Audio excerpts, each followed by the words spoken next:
Adult School with Marco podcast, the trillest, realest school in America. And today, hey, check it out. This is Thursday, September 22nd, 1:28 a.m. while I'm recording this. And check it out. I've decided to come to my platform to defend myself. I'm getting ready to play lawyer Marco here in a minute, and I'm just gonna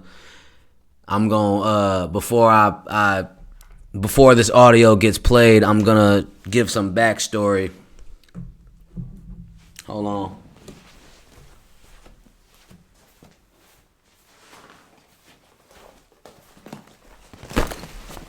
Make sure I really get my points across. Because I'm under the compass values.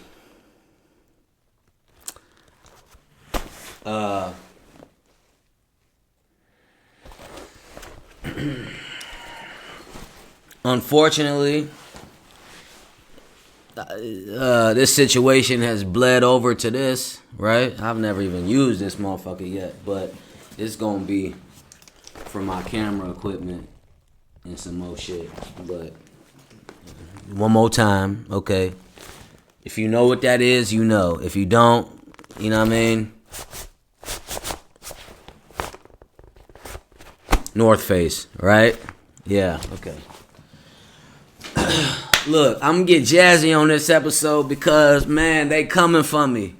Them boys coming for me. And you know what? I'm here. So I ain't gonna let y'all spend too much time searching. I'm right here. And I'm in defense mode. Okay? I got the motherfucking sweatshirt that bro gave me. So if I put some shit on that bro gave me, I'm stepping. Take that however you want. So I'm gonna get to it. So this episode is really I can't even, you know what? Cause I'm gonna tweak with y'all. But this episode is I'm shedding light on things that should not be happening. Okay, I'm shedding light on segregation at the workplace, racism. I'm shedding light. Yeah, I said it. Yeah, the motherfucker who's black and white, all of a sudden now he's speaking on racism. You know, the minorities, the motherfucking, he must be Spanish. He Chief Mulatto Poppy. I don't know what he is, whatever. I'm speaking on the racism. I'm speaking on, hold on. Yeah. I'm speaking on racial injustice. I'm speaking on professional conduct and misconduct.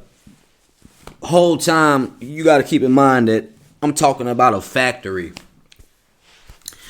For motherfuckers that done work factory jobs, y'all know what the fuck be going on in a factory. You know what I'm saying? And especially on the night shift. Okay? So I'm saying that just to, what's understood really don't need to be explained, but, So I'm speaking on that. I'm speaking on, a lot on this episode.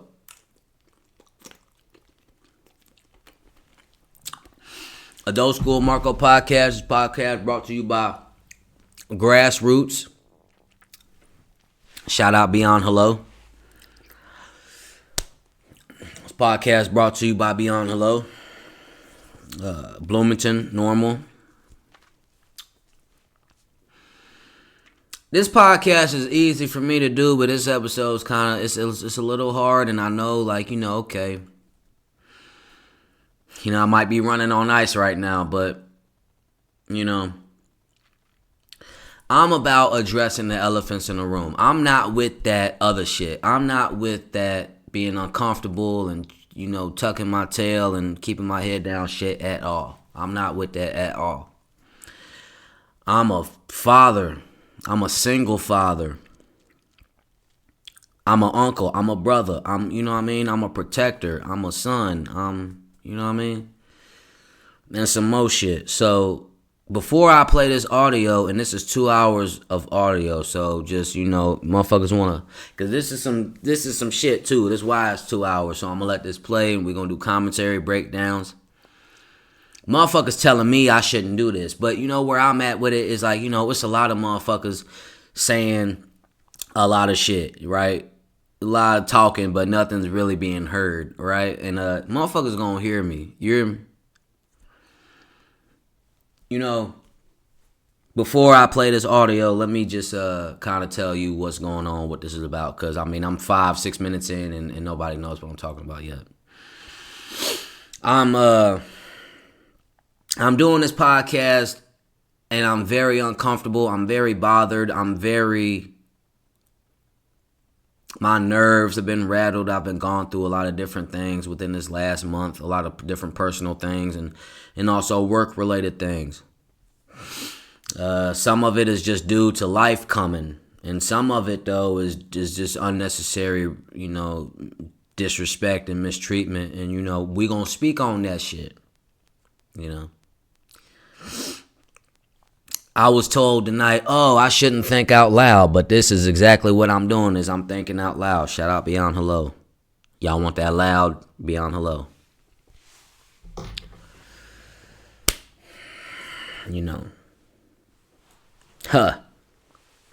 Come to find out, that same guy who told me I shouldn't think out loud is over here. I don't know what he's doing. I don't want to use certain vernacular because that's going, whatever. But like he doing a lot of stuff that he don't need to be doing. Like, it's crazy. A lot of people in my workplace doing a lot that they don't need to be doing. And a lot of shit been going underneath the radar. So now I'm here to put an end to all that shit. And I'm not interested in views and how many views this gets or whatever. I'm standing up for myself. Okay? For one, what you not gonna do in front of me, if you smart enough, you want to do it, just do it away from me. But you ain't gonna do it in front of me. This person found out the hard way. What you not finna do, you not finna talk about another woman and call her a cunt. And I'm at the point where, that's a no-no. Don't do it around me. I don't give a fuck what you're talking about. Don't use that shit around me. Number two, and this is where it starts to get racial and this and that, and then, I could already hear it, just all the backlash. But listen, if you a white boy, don't come in front of my face saying nigga, nigga, I don't give a fuck how many letters you want to put on it. You know the intention when you say it. You know you shouldn't say it. You know you're not supposed to say it. You're not allowed to fucking say it, right? But yet, here you go, all this freedom of speech and all these amendments that so-called everyone has. And then back in the days when black people were 3/5 of a person, but we got all this freedom of speech and all this shit, right? And we got platforms we could talk on, but all of a sudden, it just seems funny because certain people could say certain things, they don't get penalized, and it looks like, people get penalized on the other side for saying things or speaking their mind. I'm going to speak my mind. I'm a podcaster. I'm a rapper. I talk. I'm good at it. Lately at work, motherfuckers been putting me through a whole bunch of shit that I'm not used to, even as a man, and responding and shit like that. So I'm going to break this down. This is going to be, I'm hoping this is the end of this whole shit, but really this is really just the beginning. Because, motherfuckers is opening up investigations and, on some stupid shit. Let me, before I play this audio, let me get this out there, shorty. Like, motherfucker. This for you and your man. I'm going to tell you what, y'all need to blame yourselves. Your mans, you know what? Because this shit happened like a month and a half ago. So for some shit to be happening now is crazy. But I think, I think they slick. I think they going to start something to try to kind of get me out the way. Before they get me out the way, I'm either going to stay here and get this shit straightened out, or I'll leave. There's plenty jobs. no one employer. There is not the greatest employer. There is not, nowadays a lot of people say, oh, there's good jobs, but I don't even look at that shit like that. You gotta understand society, and you gotta look at wealth. You gotta look at money. You gotta look at success. You gotta look at these things that are intertwined. And I'm a boss. I'm trying to level up. I'm really tired of this basic bullshit. I'm tired of doing a podcast, in an apartment, I want my mansion. I'm tired of, shit. My fucking my Buick Regal caught on fire. That shit dead. But I don't want no fucking Regal, a 2000 Regal. Fuck. I'm 31, almost 32 years old, and I'm talented. I don't want no old bucket. I don't want me a Rari or a foreign or something. Like, I want some of that top-notch shit. Them BMWs, them Bentleys, them Porsches, them all that. Because if motherfuckers out here having it, I can get it too. And I'm tired of wasting time. Because I only got so much time to give. So now I need to take time for myself to address some of these things. Some of these allegations that my name's been in the mix and all this, that. And I've had a couple of jobs where, there's been a tiff arise every now and then, or an issue or whatever occur. And I've been through different shit, and I've gone through a lot. You talking about motherfucker, man, I done been in the military and I've been on the block. Like, this shit, But anyway, I'm playing this audio in a minute.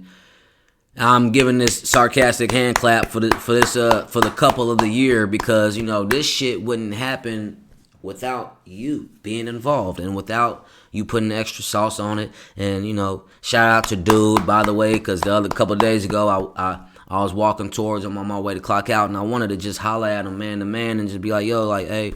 Because it really ain't too much to talk about, but I just want to address, like, hey, man, like, we ain't got no tension. You don't got to keep, mean mugging me and all that. Like, I ain't got no problem with you. Like, that shit happened. I thought shit was all cool. It was misunderstanding. But he one of them young boys that, just ain't grown up yet. And he, so God bless his heart, you know what I'm saying? Because he really ain't got, he just, yeah, he's still learning. But that's cool, because we all learning. And I'm going to learn you right now. Because, like, even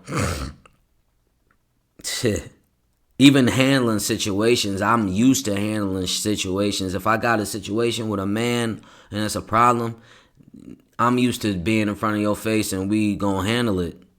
However it shake, but it's gonna be in front of your face. But nowadays and now, today and all that, it's a whole lot of extra. A lot of motherfuckers so sensitive, so it's a lot of extra shit. You know what I mean? Even when you think a situation's dead, now motherfucker, it's reports and now it's investigations. So we gonna get into this fucking investigation, but whole time, if it's one investigation that's open, it's probably gonna be 2 or 3 or at least another one. Cause like, since motherfuckers wanna be on police ass shit, I gotta put my Captain Fultz hat on because, hey, like, you know what I'm saying? Sometimes people just don't know who they dealing with. So I'm ready for this shit. So let's go. But just to get out the way, the workplace I work at is very toxic. I speak to the CEO and I speak to my boss's boss every now and then, and it's really time. We're overdue for a conversation. Either all three of us, the CEO and my boss's boss and me, or one or the other, or whatever. But I'm doing this to prove a point, and I'm also recognizing that I'm a martyr. I'm making myself vulnerable and exposing injustices, and I might suffer consequences that might alter my life, that might make me have to readjust my financial situations and all this other shit. That's okay. I'm accepting that, because you cannot put a price tag value on disrespect, integrity, beliefs, faith. Like, you can't buy me out. I'm not gonna sell my soul on that. And I'm sure not finna cop out for some little $20 an hour bullshit. Now I'm really gonna dig deep into this place, because a lot of, I know a lot of employees feel a lot of ways about this shit. Where, a lot of us feel like we've been lied to even off the jump, like, with schedules and stuff. There's a lot of stuff. But this particular issue happened, and I'm going to expose it. I'm going to put it out there, because I ain't hiding nothing. And I'm going to let it all play. And I'm going to let y'all take what y'all want from it. But I don't care because people be taking and shit and spinning it and putting sauce on it. People be joking about me and shit during moments where it ain't shit funny about. But, so people are going to be people. So now I'm going to be me. And y'all want something to talk about, here you go. I mean, and before I play this, let me reiterate, I'm going to be fine regardless. Like I'm telling you, I can't stress that enough. Any employer that's ever fired me, guess what happened? I found a better job. And the only reason it was a better job is because I said it was. It was because it wasn't the job that I left. You know what I mean? And then we get to talking about money and credit and wealth and all this and that. And I'm just tired of having basic ass shit. I'm tired of my bank account only having 1 or 2 zeros in it. I'm ready to fucking take that leap and that jump for real major success, real wealth. Because, it's just opportunities. That's what all this shit is about. It's not really so much about money. It's about opportunities. If I was that thirsty for money, I'll go to the trap. I'll go back to the trap if I'm that thirsty for money. Like the trap. Like, come on. We ain't even going to talk. We ain't going to get into that. But come on. Real trap. Okay. Yeah. You know what I mean?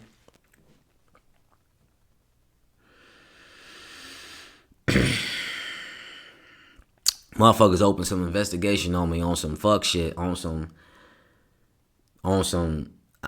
supposedly, because you gonna hear a lot of these words too. When I play this audio, you gonna hear me, cause and I know what I'm doing, and I know what I did, and they know it too. She know it too. So it's like, yeah, I'm interested to see how this shit pan out, cause it looked like it ain't no disciplinary act or whatever. They probably gonna either try to fire me or. And if they not trying to fire me, then what the fuck is we even talking about this shit that happened a month and a half ago? After, like I said, the situation was nipped in the bud.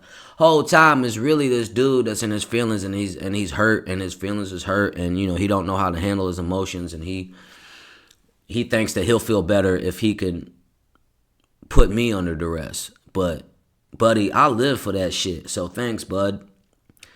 And you know what I'm saying? Motherfuckers I got to be careful too, because I don't want to get too saucy, because motherfuckers will add that into the report. Because motherfuckers I got so many allegations on me, G. This is like a OJ case. Motherfuckers talking about a whole bunch of shit, and then they asking a whole lot of questions. And then it's like, damn, like, it's coming to the light too. Motherfuckers, you know what I'm saying? Motherfuckers, whoever bringing this info to you, like, fuck, like, what is you on?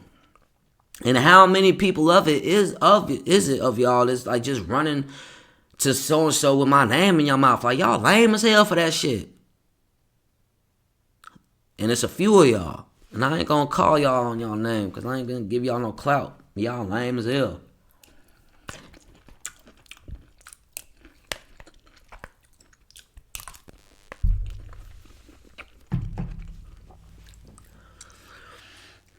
So basically, yeah, I'm putting myself at this riff, playing this audio. I don't get no fuck. All right, because motherfuckers is putting my mental health at risk, and they don't get no fuck. Motherfuckers is putting my life at risk for when they do stupid shit, and you know what I'm saying, they don't get no fuck. So that so now we're at where we're at. I didn't take us here, but I'm here. So so let me get into this. Bear with me. I'm going to let this play. It's going to play on the speaker. Alltac, Fencing, sponsor, what up? marcofultzbeats, Adult School Marco Podcast at gmail.com. Chief Mulatto Poppy. Look, man. From Rivian to Allied to Brosnan to goddamn Aldi to fucking Henson and more. To from Securitas to G4S to fucking ARMC. There's plenty of different employers I've made some money for. Motherfuckers want to say, "Oh, we made you some money," but you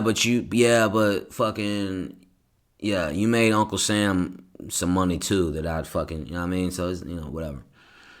And we also live in a day and age where it's almost looked down upon when people stand up for themselves, and in this cancel culture, and it's It's clickbait and all this shit. But I'm just a real motherfucker. I'm real live. Like, I'm trill. And I'm not afraid to get on here and really hold it down. Like, a lot of y'all are afraid. A lot of y'all aren't in the position that I'm in and ain't lived the life that I've lived. So it's just like, sometimes motherfuckers got to chill out and let me do me. Sometimes I don't know how it's going to go, and neither do you, but sometimes we got to find out together. Fuck all that worrying and shit. Motherfucker, take life how it come and just, So anyway, 20 minutes in, I'm going to play this audio. I know motherfuckers like, damn, G, just get to it. Fuck, you talking. Yeah.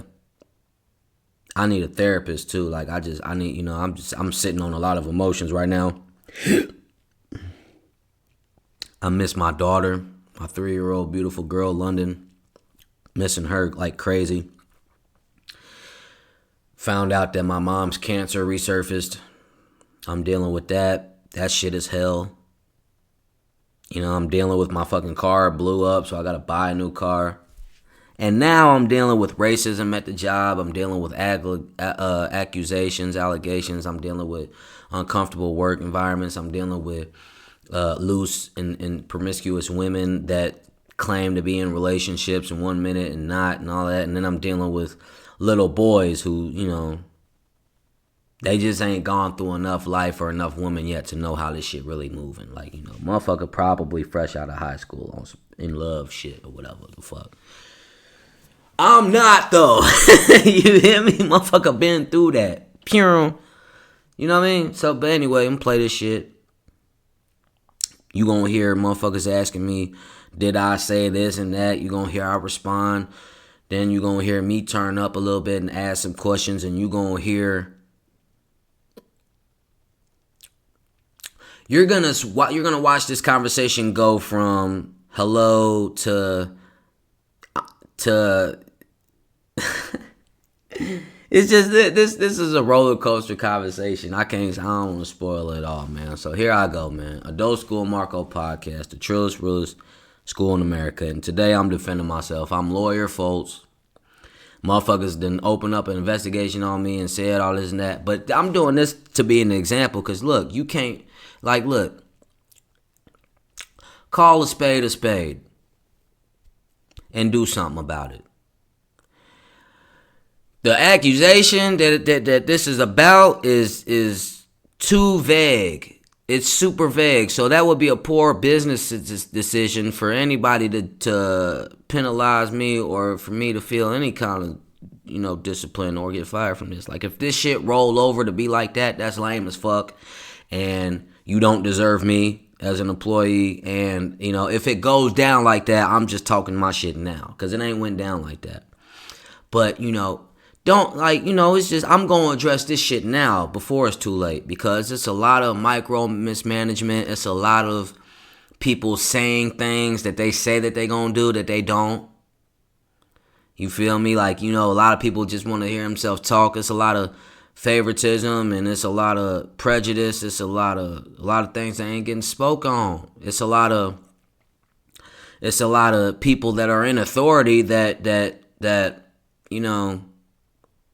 they could be better. But a lot of them don't look at it like that. They just want to be a boss. But, and there's a lot of people that aren't bosses that think they bosses. There's a lot of toxic shit that's going on in my current place of business.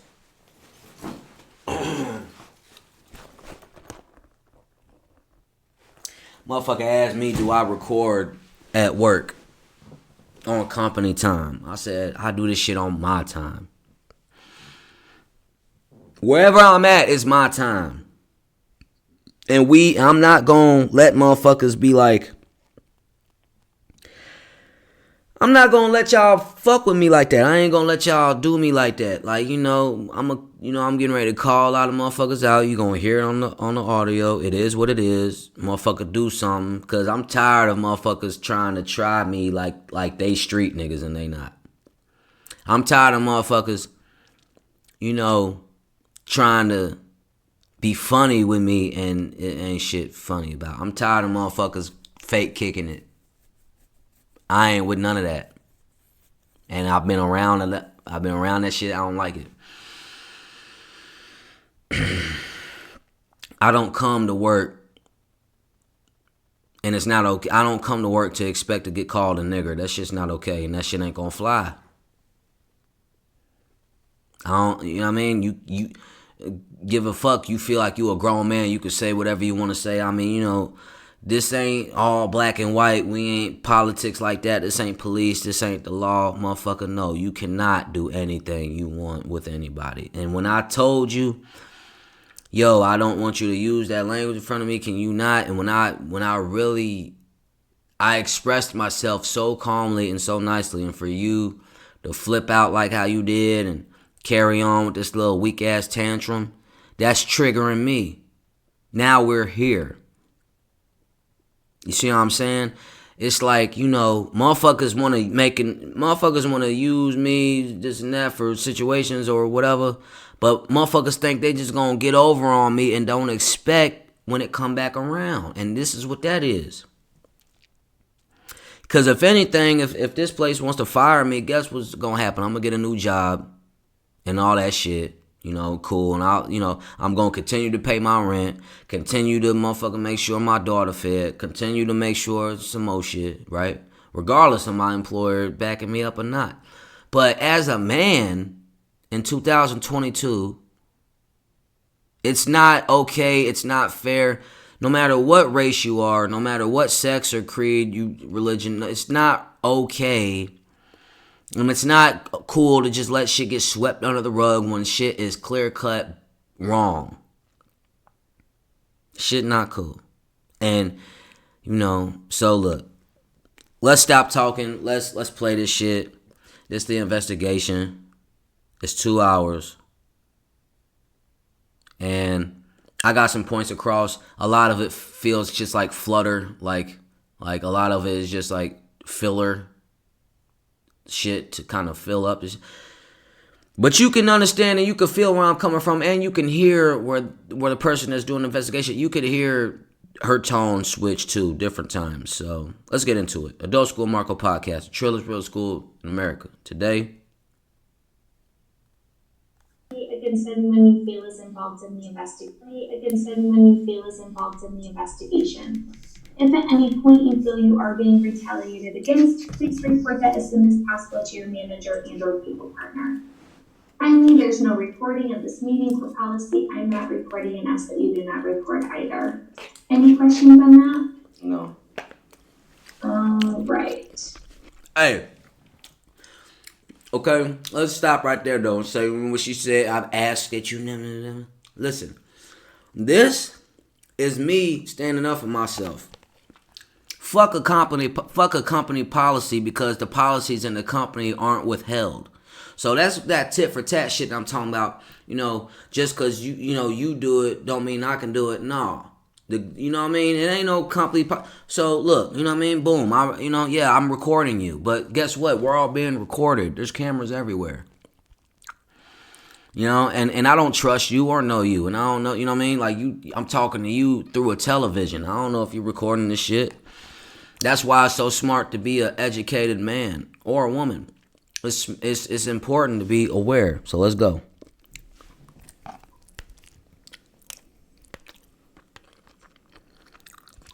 Okay.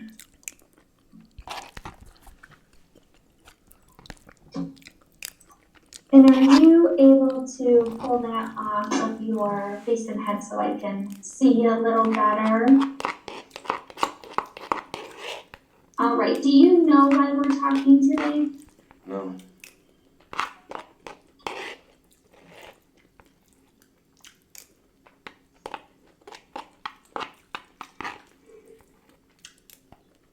Have you acted inappropriate in the workplace? Hey. I'm finna act inappropriate right now. What the fuck kind of question is that? Listen. It's like these type of questions is like a teacher would ask a child, have I been acting inappropriate?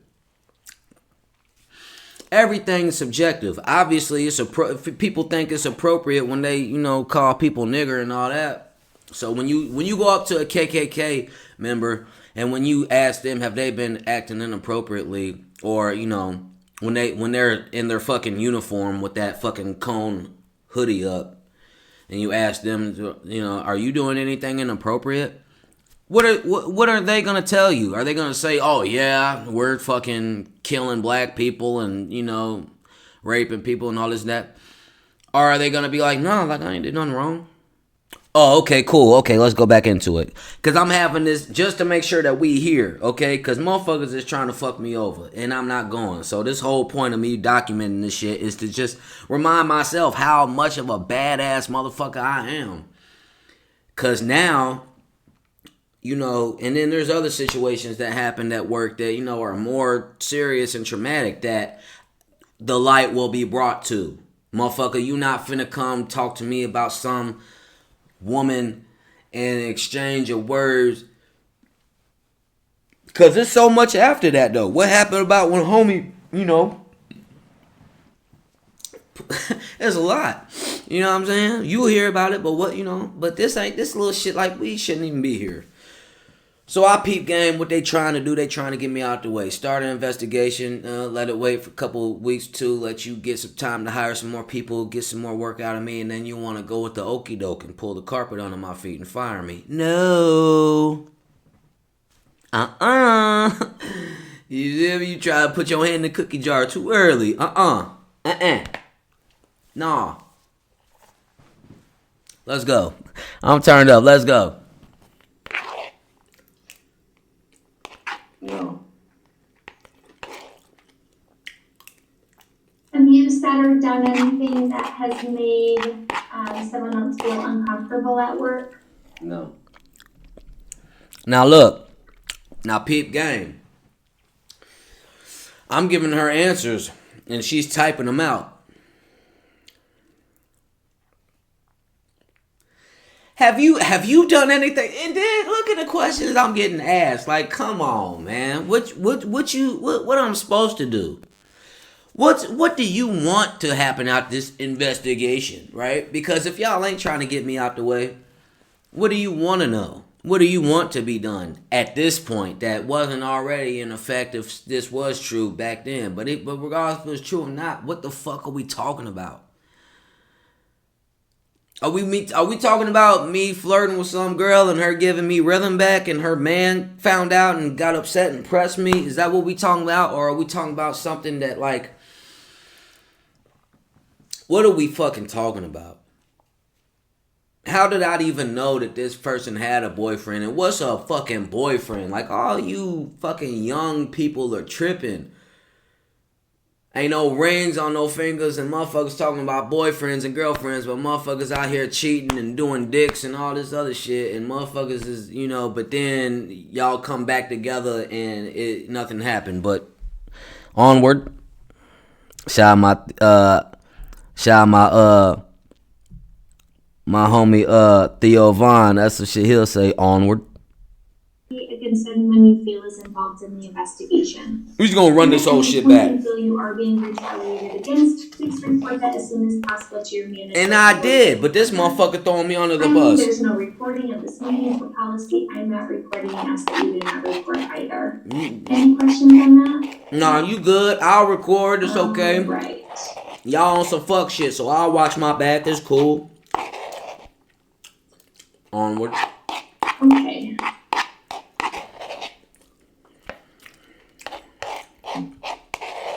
And are you able to pull that off of your face and head so I can see you a little better? Why? All right. Do you know why we're Can you take your makeup off so I can see you better? Like, what? All right. Let me chill out. Motherfuckers picking on me, man, and I'm just fed up with that shit. Get the fuck off of me, man. Have you acted inappropriate in the workplace?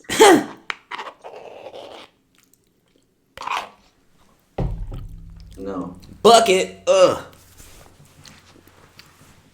Have you said or done anything that has made someone else feel uncomfortable at work? No. Bucket. Ugh. Keep going. You made any comment sexual in nature to anyone at work? No. Bucket. What is your relationship with Bailey Branham? None. Who? What? Do you know who she is? No. Huh? Because how do you really know a person, too? You feel me? He is a security guard through one of our contractors. You know anyone named Bailey? No. You feel me? I don't know these motherfuckers. What this is referring to. I don't know these motherfuckers. Why are we here? Who sent you? About? Who sent you? That's what I'm asking you with the questions, right? So we. No, I'm asking you the questions now. Asking me for what? Like, what the fuck? And y'all up here, y'all got me in here for 2 hours for this? When it's some other shit that just was going on? Y'all tripping. Onward.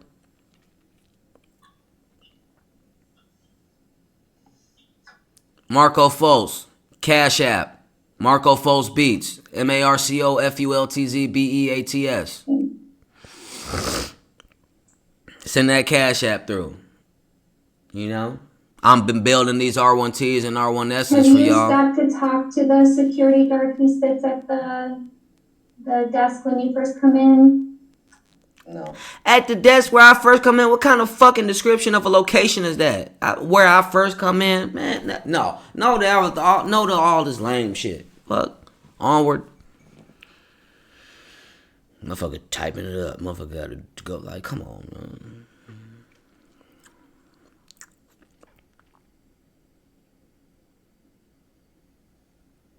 Lame ass shit. I damn near. On August 4th, did you make a comment to Kirk that I might have said some things I shouldn't? No. Damn, Kirk. Why would Kirk tell me that you did? Damn. Why would he? Also, can I pause this investigation? Why you do that, Kirk? And can I interject to? We army. We battle buddies. How you? Yeah. You told on me, dog. Recently, I've been subjected to a lot of speculation, a lot of racism. You told on me, but you had me running every other station and doing all this extra shit. But you told on me, negativity throughout the plant. So in this last month, there's been a few incidences where some unprofessional conduct has happened. Look how I get to going off. Have you said or done anything that has made someone else feel uncomfortable at work? No. Nah, not to my knowledge. You made any comment sexual in nature to anyone? No, I don't recall. No. The fuck you talking about? Like, man, come on. What is your relationship with Bailey Branham? I don't believe in relationships. Do you know who she is? No. Does she know who she is? Does she know who I am? Adult School Marco podcast. Man, this bitch finna blow up. He is a security guard through one of our contractors. Do you know anyone named Bailey? No.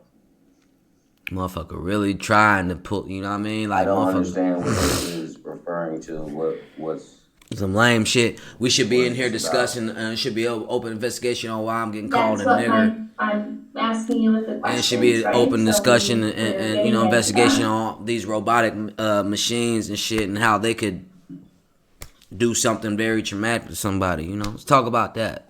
We over here talking about fucking a WWE diva name. Like, come on, man. Fuck are you talking about?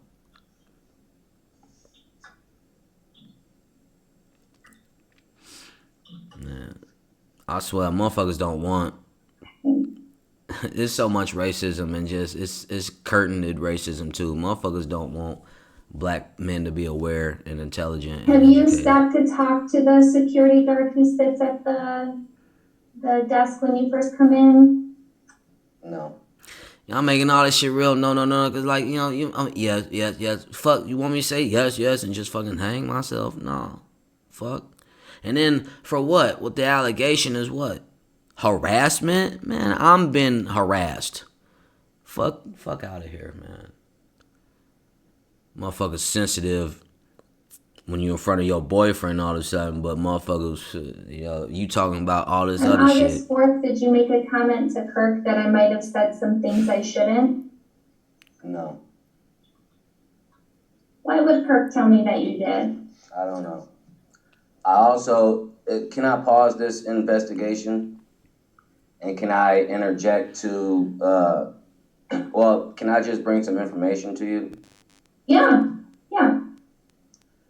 So recently I've been subjected to a lot of speculation, a lot of racism, a lot of hearsay.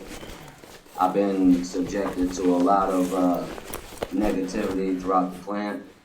Ain't a rucksack, this but last month, there's been a few incidences where some unprofessional conduct has happened, and my name has been involved in a few different topics. Talk to him. So I want you to be under that knowledge as well, because it sounds like a lot of things are starting to get swirled around and one person to the next person, but I've been very uncomfortable and treated unfairly here during my time.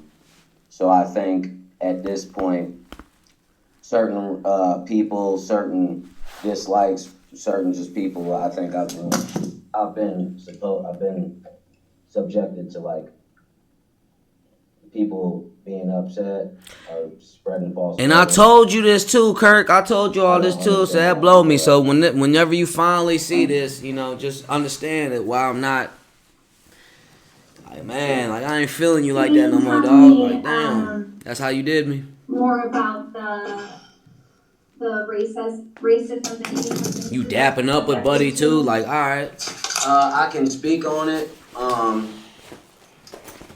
There's an incident where a team member just came off a suspension, and he was using profanity. I didn't think he was on suspended, really. I think he just took 2 days off. Myself, I don't know, PSSL. While this person was a white American male, and I am black and white, I'm biracial.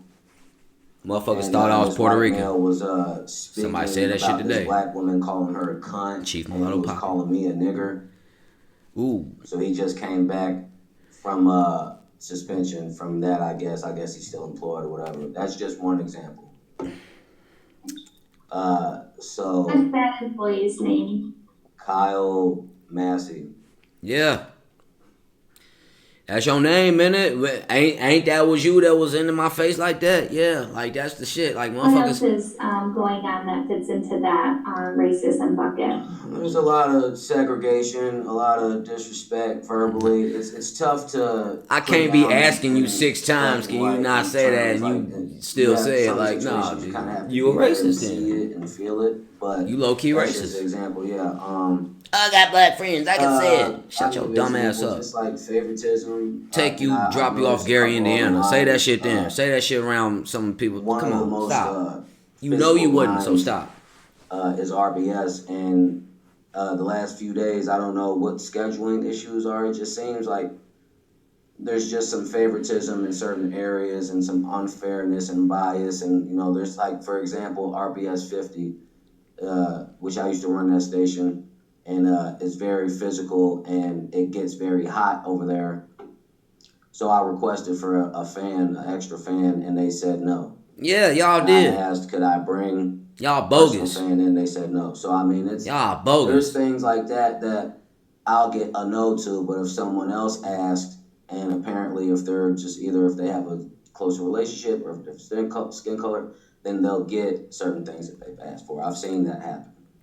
And there's a lot of things going on at Rivian that have been going unnoticed, and things that aren't aware to everybody. So I don't feel like I'm necessarily a martyr, but in the same sense, I feel like I am very outspoken. I'm very confident, and if it needs to be me to be the person to bring light to a lot of situations, then so be it. But I don't understand why I was told this is an interview. This feels more like interrogation than investigation. But there's been no criminal act. First 48 that I'm aware of. So I don't understand despite me dealing with racism and different prejudices and disrespect and different, conflicts. I don't know why none of that has been brought up and why we're here talking about whatever speculation. Thought y'all could go on Debbie's son like that, Back in August 4th. So why August 4th, like it's July 4th, like discussing something that happened August 4th. August 4th. I don't understand, like, because I work this September 22nd, and I have also a life outside of work, so my memory is not the greatest. But I feel like there's a big lack of urgency right now in a lot of areas, but particularly what we're discussing. If something was reported August 4th, why? And it's September something. Why is that even like I don't want to say why is it relevant, but why is that being brought up now? I just don't understand. Yeah. Before I move on with my questions, I want to just get some more details of what the concerns were. And you ain't answering nothing that I'm asking, huh? Like, for real, you think you slick? Can I ask you, like, should more people be present? Are you getting sides of everybody's side? Like, what am I at risk to be terminated right now? Well, that's Oh, I'm sorry. Can you hear me okay? Yeah, it says the internet connection is stable. I heard you though. Okay, let me get out of, let me shut my email down. Sometimes that. Yeah.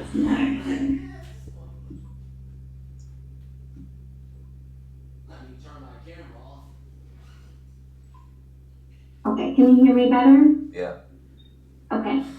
So I want to dig into some of these things before going into my questions, because I want to ensure if there are concerns in the workplace, that's part of what my team works on. Yeah. Okay. So have you reported any of these concerns to anyone? Multiple times, and I feel like if needs to be another additional conversation, I feel like there needs to be more people present. But at the same time, you have to understand that men lie and women lie.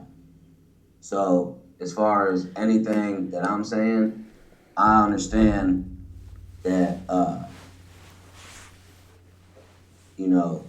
I'm kind of powerless even in this kind of scenario. I can only say from my point of view, but at the same time, just to shed light on a lot of things, there's a lot of things going on in this plant that is getting flown under the radar, even with reports and things like that, certain things, and going up the chain of command, there's a lot going on that it feels a lot of things kind of been feeling inadequate, like things could be done better. We recently just had a situation where it was a mechanical robot accident and I was involved in, and a partner of mine got injured by a robot machine, and that just happened yesterday. She's recovering in the hospital. Basically what happened was a machine malfunction and a robot arm swung over and hit her in the head and knocked her off a platform. I've spoken up about issues like that in terms of preventative maintenance, what we can do to kind of cut down certain accidents possibly happen. I brought up to certain team leads about possibly letting us get another person for prepping stations, but I make these comments and it seems to go under the rug. And I'm also one of the employees that has been trained on multiple positions, so I know how to operate multiple lines. Call spade a spade too. You say you're gonna do something, do it. Motherfuckers telling me they're gonna do something. So with me knowing like 3 that, different and with times, me being consistent, and also I've been in Rivian since December, and part of that was with Allied Security, and I ended that job. And part of the reason why I ended that job because I was subjected to more unfair treatment and more bigotry and this and that and more. So I'm not surprised because Allied is my former employer. And I assume security, just to put 2 and 2 together, with this Bailey person you're talking about. I don't know if that's Rivian Security or Allied, but I'm guessing you said contract, maybe Allied. But what I'm getting at is this is just cut and dry. I'm a good person. I work hard. I'm respected, and I'm in a very uncomfortable position right now. Being in the last month, being in this building, everything I've been subjected to, and even before I got on with Rivian. So when you ask me, have I acted inappropriately and everything and this and that, everything is really subjective to who, you know what I mean? So I could tell you this, there's a lot of things and a lot of people in this building that aren't abiding by the compass values. So this is a small issue that's really a part of a much, much bigger issue on the scale. I'm snapping. So I'm being honest with you as I can, but to be honest with you also, I don't want to use the verb I'm annoyed, but I can see kind of what the patterns is going. I can see where this is going. I've voiced my complaints to many people. I'd like to speak to Gerald as well as RJ because I'm former military. I know how it goes. I know, the chain of command, but I know who are the people to really talk to when something needs to happen. So Fuck you talking about? I've been asked to get moved from different lines, and yet confrontation has been finding me, and I try my best to just stay out of everything and be quiet. And it's just, I don't know how to explain that. But going back to this Miss Bailey situation, no clue. So that, you also have to understand that there's many women and men in here in this building. It's a factory. There's a lot of things going on and being said or what not said or whatever in the factory. So I don't know, I don't want to twist people's words. All I can do is protect myself. I feel like it wouldn't be odd if the reality was like maybe if this woman or a woman had maybe a boyfriend or a husband or anything like that. I wouldn't be surprised if it was a situation where a woman was being flirtatious and kind of got caught up and then try to double back and try to make it flip the scenario around. I'm just saying I wouldn't be surprised if that was a fact. And again, on top of that, just even addressing the work schedule and what it was said to us in the interview and as well as everything else, the schedule, it was going to be 6:30 to 3. We have not been doing 6:30 to 3. We've been doing 6:30 to 5 a.m. in the body department. And I'm working 6 days. Recently, my car blew up, so I've been just finding ways to get to work. I need more time outside of Rivian. I still would like to be employed. However, I am losing out on too much time for my personal life and my child being here, dealing with a lot of racism and uncomfortability. Shit. Having this discussion with you, who I respect you, and I have no reason to dislike you. This is just something that, is added into my life because I don't know, it's different being a biracial man and being black and white and seeing different sides of the fence and going through different things and being judged and this and that. I can tell you this, I've been gone through a lot of racism in this plant and been called a nigger several times and, just been displayed to other disrespect. So that first incident, when I reported that Mr. Massey, I wrote a note and I gave it to a lady that works in small parts. Her name is Kara. I don't know her last name. She's an African-American female. Queen. She's a breast cancer survivor, and my mom is a breast cancer survivor as well. So I felt the need to kind of defend her a little bit, step up, just addressing this Mr. Kyle person and say, hey, please don't use that language in front of me. And that was it. And then he got upset and carried on and said, oh, I can say nigga if I want. I got black friends. I'm a grown man. You can't tell me.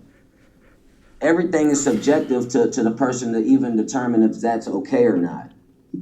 It's beyond compass values, beyond the police, we're humans. We know about what happened in slavery. We know that that's not a good word to use. But more importantly, if I'm asking the person like 5 or 6 times to stop and they don't, now it's uncomfortable. I've been asked to get moved several times. I'm trying to get to day shift because I just cannot continue to put up with the things I'm dealing with here in this building. I've been here since December. I'm coming up on a year. I started in Rivian in July, but I was allied from December to July. So I don't know what to tell you. I've been feeling like I've been under attack for quite some time. So I understand you have a job to do and this is your investigation, but I've been bombarded. So if it's and I'm outnumbered, and this person that you're describing, that you're saying, you also have to keep in mind that the factors that could go into all of this is hearsay. All of this is subjective and it's speculation. Regardless what has happened, and I've been working so much over these last, couple of weeks, my memory is not the sharpest. So I'm not, I'm only being honest with you as I can. And just when I put it together, though, a lot of this doesn't make sense. Why are we speaking about something that happened August 4th when I reported something that happened a week ago, and that hasn't gotten to you yet? And that's one of the issues that's going on in this building amongst safety. What did you report a week ago? That Kyle Massey incident. And also, yesterday, I don't know if it's been reported or filed, but like I said, I was involved in a work accident with my partner, whom, thank God she's recovering and okay. That's pretty much all I could say about that. I was pretty shooken up about it, but it was a mechanical error. It's not my place to say if that was my fault, and it's not my place to say it was. The reality of it happened is, it was a mechanical error. So, but that's just one example. But my mental health right now is not good, and this place contributes a lot to that. So I need to talk to the direct people to find out how I can get a better schedule with or without this job. Because don't get me wrong, I'm an adult. I pay my own bills. I live on my own. I'm a single dad. Work is important. But there's no dollar value on disrespect and respect and just, treating somebody like how they want to be treated. There's no dollar equivalent to that. And I really feel the need to stand up for myself, because I know I'll be standing up for plenty of people in this plant who feel like they don't have a voice and they're upset and they don't know what to do. And all of our leaders tell us what to do, but it just feels like it's not getting done, or a step gets missed, or whatever. So you have to excuse some of my passion coming out right now, because I was thrown off. I didn't anticipate this. I didn't know I was going to have to come into work. There's going to be an interview and all this. So you have to, I apologize if my tone is a little, but that's what happens when you're in a factory, when they tell you get every other Saturday off, and we're working every Saturday, and then when they tell you your schedule's from 6:30 to 3 and it's 5, even with the PSSL changes and all this, there's a lot of tension and grief and anger inside this building. And it's not just with me. I'm just brave enough and man enough to tell you that. Some people might not speak up. That's okay. Thank you for that. I do want to go back to any other examples of the racism or the segregation. Yeah. Example, number one, with RBS. I don't know if that's a scheduling thing or if it's a coincidence or however it is, but from my point of view, I don't know even how to say this without it sounding crazy, because it's going to sound weird. But it looks like sometimes it looks like they're kind of selecting certain African Americans and either giving them more difficult jobs to do, or they're treating them more harshly than some of the other white people, or not minorities. Who is doing that? You know who. It's not a name. You know who. you kind of got to be here and kind of witness it. I can't put out names. Elementary ass fucking shit But she there's tried to What pull jobs- on me. What jobs are African Americans being given that are harder? Well, just like the example, and let me not say harder, but just like, for example, like with RBS 50, like I said, it's very physical and it's hot in that plant. Will you give me that those letters again? RBS 50. Okay. And just asking for another fan when knowing that they have extra fans, and that's just bogus. If I'm doing RBS 50 and I'm prepping these rockers and I'm putting them on and I'm putting the B pillars on and I'm hot, I'm sweating. A separate issue, even with the electronics, a lot of issue in the plant. People are saying, no cell phones, no earbuds. There's a lot of unfairness in that, because I could tell you, and I'm not gonna lie to you, and that's how I feel so free, because a lot of people are lying. A lot of people in here are not following all the rules. Even some of the people in the leadership don't follow the rules. What it's called is it's kind of going under the radar and just not getting caught or whatever. But example, the headphones. People are wearing headphones, and I'll tell you why, and I'll tell you why it really shouldn't be so down looked at, because a lot of people can put one bud in and conceal it, and you never know. But for your mental health, some people need that extra oomph or the extra voice in their ear to kind of carry them on through the day. When you take that away from somebody, regardless what they're showing you, they're going to respond like a child would if you were to take candy away from a baby. They're going to be upset. They might show you different and deal with it different, but that's just an example. But here it goes back to the unfairness, the bias.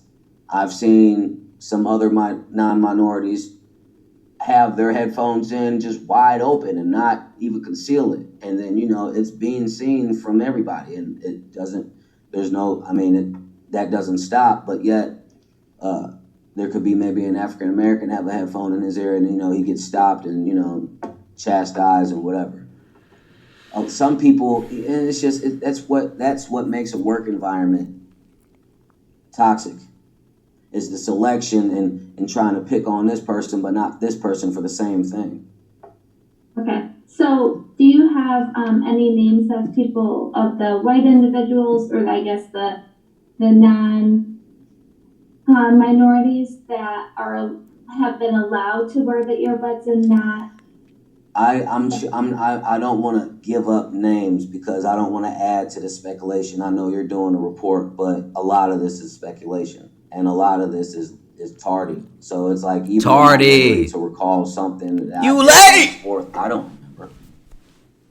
I mean, and that's just what it is. I mean, at the same time, regardless of what happened, I don't understand how it's so severe that now I'm in a classroom and we're on webcam talking about something that happened a long time ago, but yet I've had like 3 or 4 different incidences just in the last month, and that appears to nobody knows about it. So I feel like, RJ, what up? This is a formula or a way to kind of try to weed me out of my job.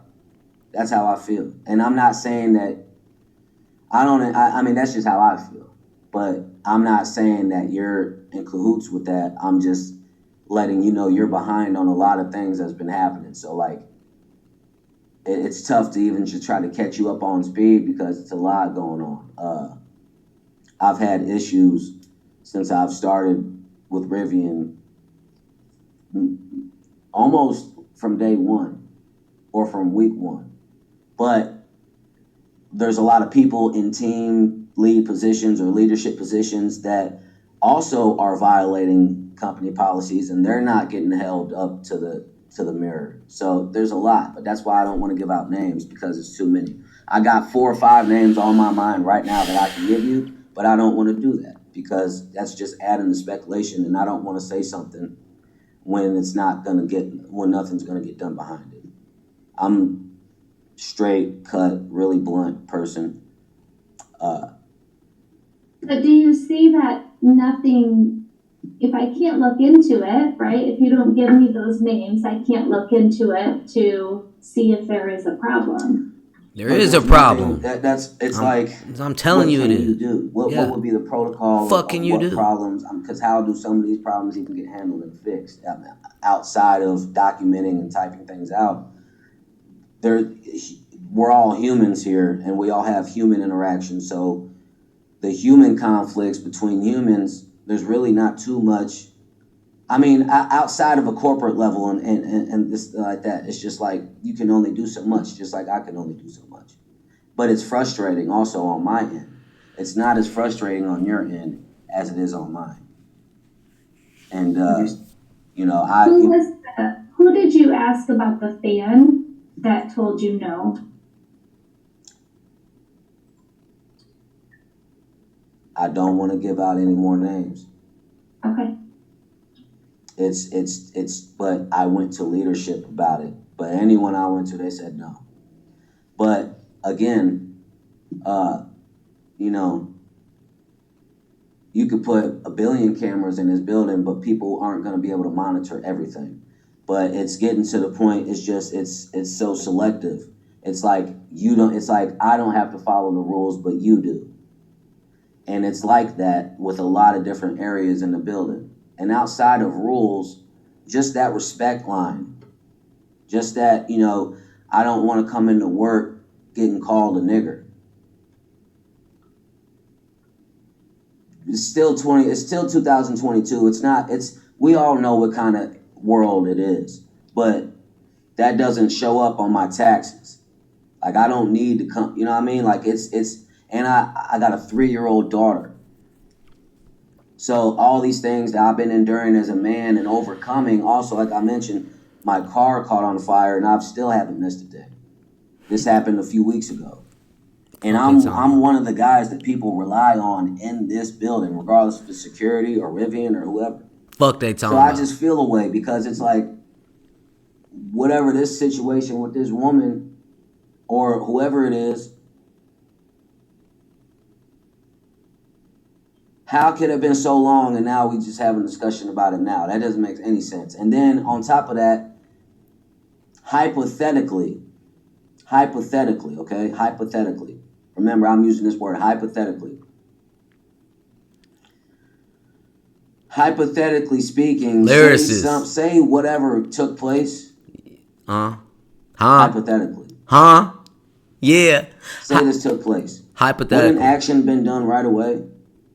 If someone were to be like, oh, I'm going to report something, what sense does it make to, like, how soon did you get a report, if I might ask? I mean, because I know this is confidential, but nothing's confidential around in this building because things travel like that, word of mouth. And I'm just being so honest with you, and I hope you can respect my honesty because... I do appreciate it, and unfortunately I can't give you that answer, right? That's okay. Because like you said, this is confidential, yeah. and I can't share that. Yeah. But let me just look here. Can you give me any examples of discrimination? You said you've been subject to discrimination. Yeah, getting called a nigga, or not being able to get a fan in my work area when it's obvious that I'm sweating and I'm working, or discrimination. I mean, I don't know. Let's break down that word. What is discrimination? What does that mean to you?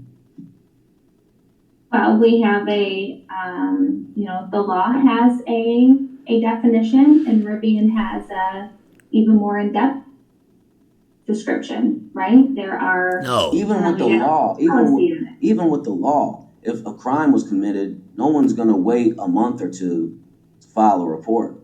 The police don't even have time to backtrack and do that. Like, that's a case-by-case type of thing, especially the way Illinois is turning and what's being said about this purge law, January. So, but both my parents were in the Air Force. I have a lot of military background in my life, and also I'm smart, and I've lived quite a bit of a life. So this is just what I'm saying. Like, no to all of the questions in the investigation. And am I being fired right now? Or is No, this you're going to not being continue? fired. I'm just asking you questions. Okay, so let's get back Asking into me a lot of questions. I don't. You feel my me, questions motherfuckers? here. I feel like I'm Hey, being targeted a lot throughout the plant. So, I have to tell you these things because this is the only document side that I can get to have, and it's whatever you're typing. So I got to put my trust in you to really, play talking by the about book trust, because, Kirk. if somebody had, just for example, if you had something against me, or say you knew me from somewhere else and say you got a boyfriend and he's got something against me, and you're in a position to get me in trouble, you would do it. I'm not saying you specifically, I'm just using you as an example. In general. In general. Oh, I will tell you that, and I don't know if I said this to you already. So my team is tied to the legal team.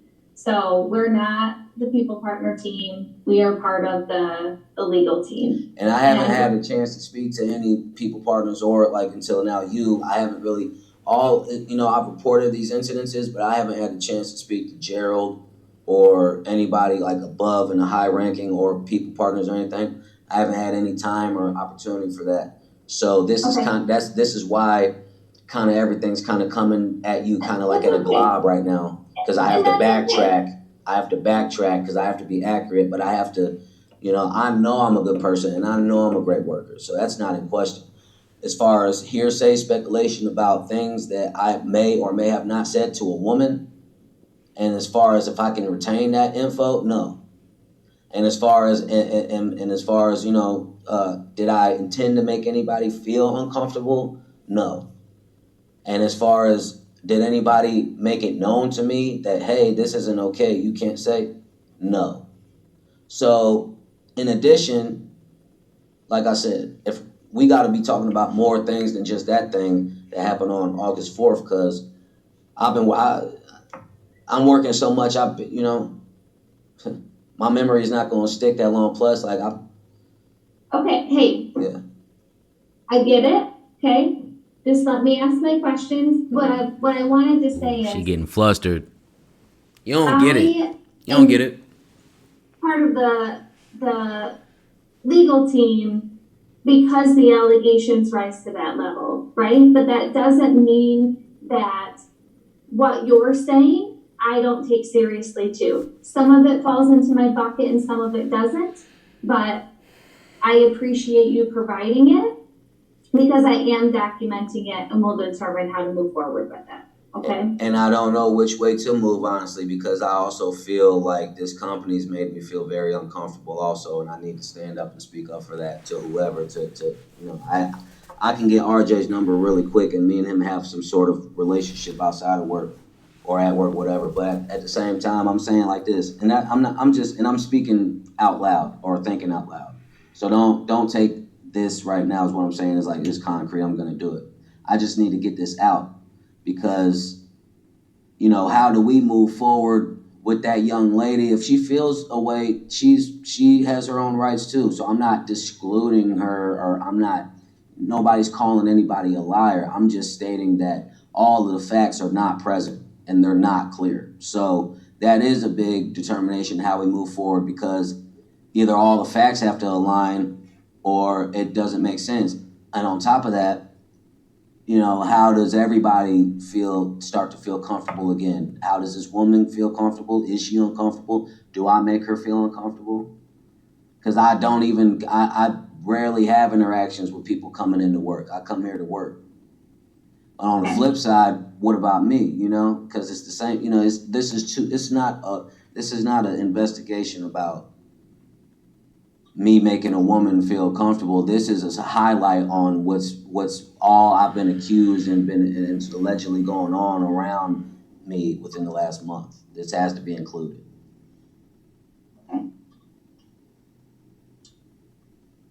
This guy that called me a nigger was, I guess, I don't know if he was suspended for 2 days or just took 2 days off PTO or whatever, but he's back today. So obviously they didn't fire him. I've been in a situation a few years ago where an older white woman called me a nigger and she got suspended. And then the company asked me, what did I want to do with the situation? Did I want to get her fired? And at that point, years ago, before I had my child, I I was kind about it, nice about it, and I said, "Oh, I'll give her another chance." I'm not that nice anymore because I'm too tired of dealing with all these things that happen in a workplace that's not supposed to happen. So, people talking about rules and what's more important, somebody putting in a headphone or somebody getting harassed racially, or what's more important, and going back to this woman, like, I really don't want to speak on her too much anymore because I feel targeted with that. I feel like my relationships with Allied, since I crossed over to Rivian, some of them might have been damaged. Some of them may not have been. I don't know, but that's how I feel. So, it could be a hypothetical situation. I said something to somebody and with no harm intended, or I'm flirting and I'm getting flirts back. That's why I don't understand why I'm in here, because it's like this, whatever situation shouldn't have taken this long to get to you, or it shouldn't have just got to you anyway, because action would have been taking place quicker. And then at the same time, I'm not sure, because it's crazy. Like, if you speak to somebody and you ask them a question and they respond to you, and then they give you the impression that everything's okay, that's what you would just walk away with to assume. So I'm using that as a metaphor and as an example, but I mean, it's not that far from what's going on. Like, if you and me had some sort of disagreement and then we spoke about it the next day, and you tell me everything's okay, everything's cool, all good, and then I'm under the impression that after that, that's where we move on and that's where there's no issue. So hypothetically, whatever I'm accused of, if I had a conversation the next day with that person, and if I made that person feel uncomfortable, and if hypothetically I apologized to that person, and that person was asked, "Hey, like, are you okay? Like, what are you gonna file a report?" Hypothetically, and if that was said, and if that person said, "No, we're good," then I'm pretty sure every human at that point would be like, "Oh, okay, well, yeah, we talked about it, it's over with." So something, even that date, like August 4th, like I work so much, I don't barely know what day it is today, unless I look at my phone. But you see where I'm going with it. It's a lot of junior high micromanagement BS going on, like, in this building that I've been subjected to from my point of view. And I'm sure there could be more people in here to tell you the same thing if they chose to do it. But some people just, some people don't like to talk too much.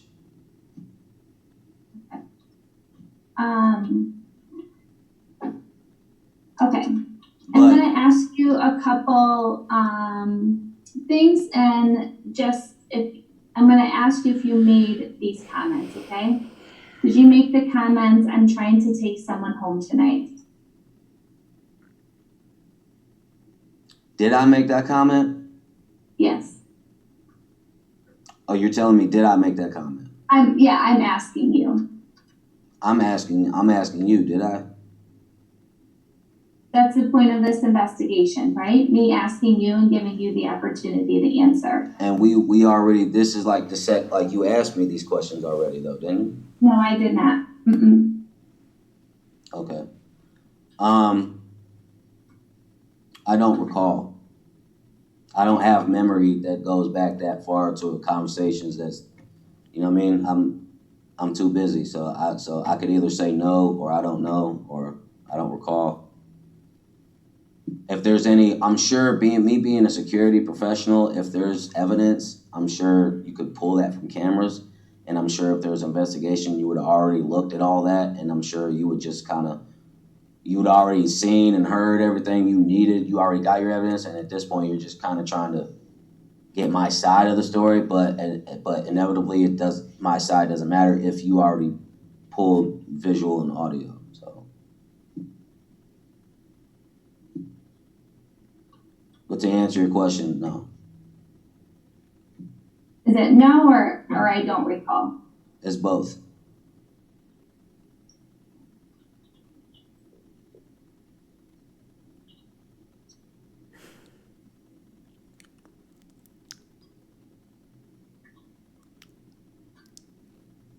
Also, let me add to this because this is just a fact. I'm diagnosed type 2 bipolar, and I take medicine at night. So I don't know if what your knowledge is about mental health. I just wanted to tell you that. You don't have to document it, but I'll just tell you. Did you make the comment that Bailey was hot? No, I don't recall. Who? Did you tell Bailey that she was sexy? No, I don't recall. Who is Bailey? Do you got a picture of this person? I do not have a picture of her. Okay. Have you made the comment, we vibe really well together? No, I don't recall. How many more, like, is this going down is this like a text thread or like just like. Do you have text messages where you've sent these? No, I don't recall. Are you proud your sons of...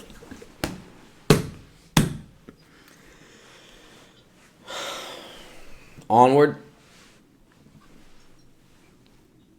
Adult School Marco podcast, the trillest realest school in America. You wanted to flirt with her? No, I don't recall. I don't recall any interaction like this woman. Okay. Did you ask Bailey if she likes to get her hair pulled? No, I don't recall. Yo, slow down. Did you ask her if she liked to get her hair pulled during sex? Oh, shit. No, I don't recall. Oh, shit. Also, in addition, the First Amendment with like freedom of speech, is that I'm still underneath that? By saying no, I don't recall. Is that what you're asking? No, I'm just like freedom of speech. I'm just saying that part. I'm still underneath the freedom of speech. You are entitled to freedom of speech, yes, and you're also bound to Rivian's policies, right? That say that you will participate in an investigation and you will be honest during an investigation. Bound. What the fuck word is that? Are we all following Rivian policies? We should be. We're not. Right? We're not. We're not. Fuck. Yeah. That so if that has to be a second investigation, you probably be busy with that because it's not. Man, bro. And I'm speaking facts, bro. If these motherfuckers get over on me, another blessing on the way. But shit, this is real life. This is my life. Crazy. It's sad. This really sounds like a hurt boyfriend type of scenario. Turn up.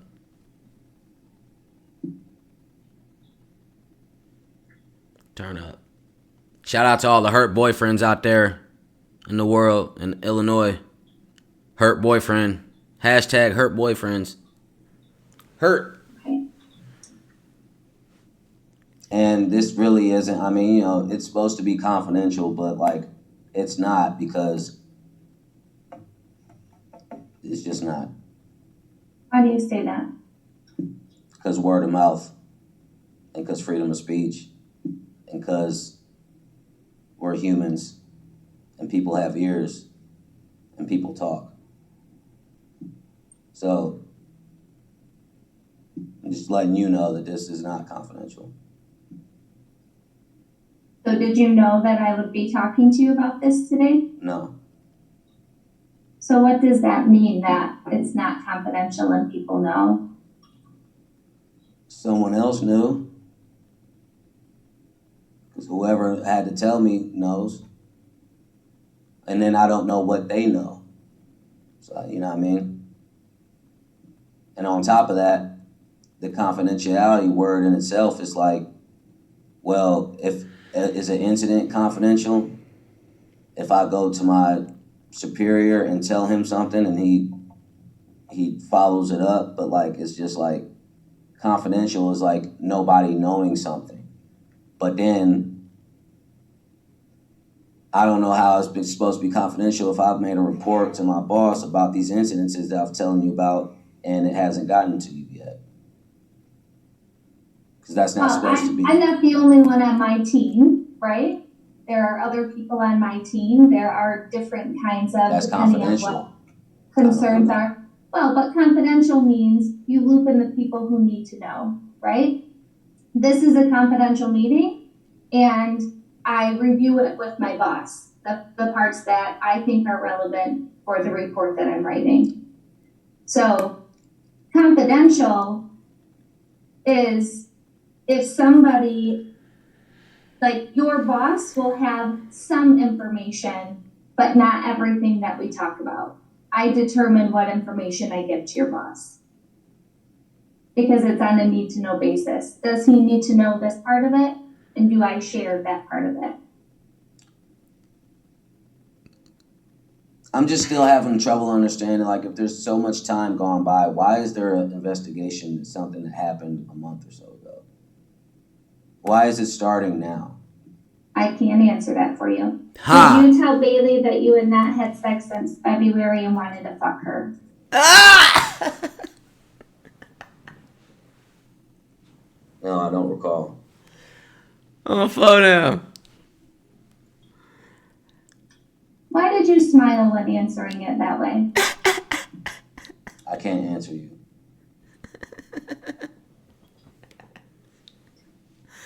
Yeah. Yeah. Did I smile? Yeah, you did. Yeah, you did. Yeah. Did I? Did you get Bailey's Snapchat? No, I don't recall. Fuck, man, this is crazy. Do you typically ask people for their Snapchat at work? No, I don't recall. Marcus, you know if you ask people at work for Snapchat names or not. I'm answering you. I'm answering you. You are saying no, I don't recall. You don't recall ever asking anyone at work for their Snapchat? No, I don't recall.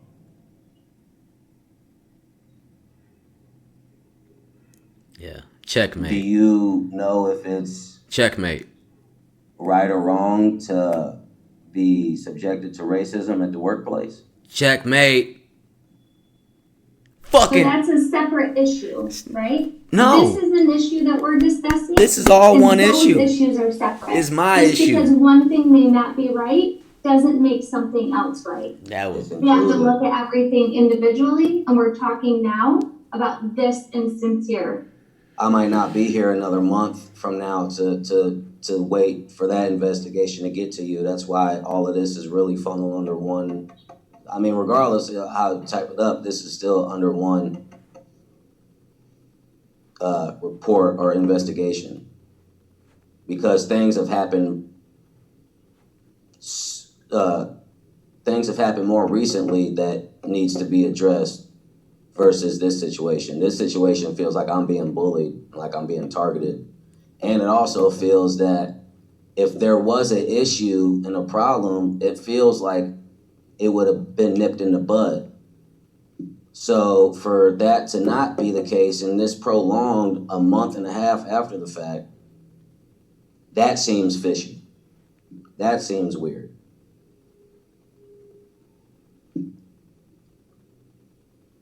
And then, the confidentiality even in these questions, like the fact that I can't ask you, okay, what was this said? What was that said? You see, to me, that's not fair either because my name's being in it, but this is all politics. It's not so much about right and wrong. It's about what's going to be done moving forward. But this issue that issue is not a moving forward issue. I don't know this person. What allegedly accused I was, whatever I said over a month ago, I don't remember. So, I mean, right or wrong, yes or no, left or right, what are we going to do about me coming into work and called a nigger? And what are we going to do about my schedule? And what are we going to do about me being treated fairly because this is actively going on. I got witnesses for it. What you're talking to me about is allegedly accusation over not almost 2 months. I feel like it's a little bit preposterous that we're talking about something that shouldn't even be an issue, or hypothetically, if it was an issue, hypothetically, it would have been thought to be over. I just don't see how that lingers on. And, you know, I feel like I should have a conversation with Gerald and RJ also to talk. I mean, because I'm not. And you're welcome to. You are absolutely welcome to talk to Gerald or RJ. Will you give me his number? I don't have his number. Exactly. But you can look at Workday. He's on Slack. Exactly. He has email. You are welcome to reach out to either one of those guys. I don't know who Gerald is.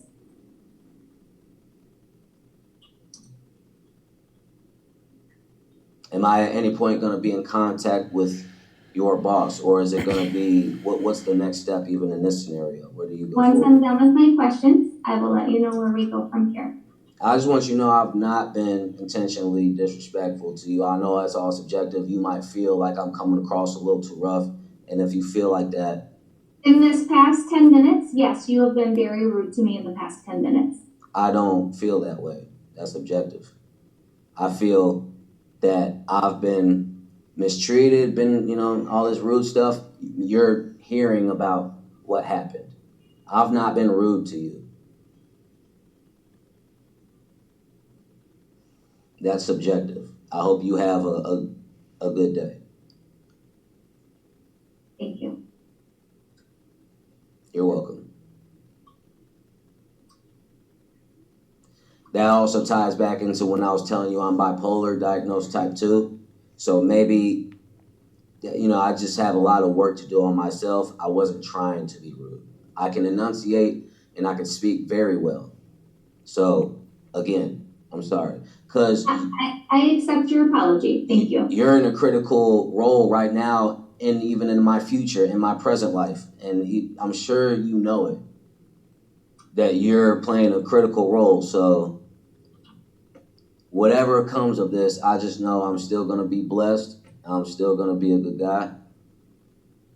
If y'all fire me because some accusations,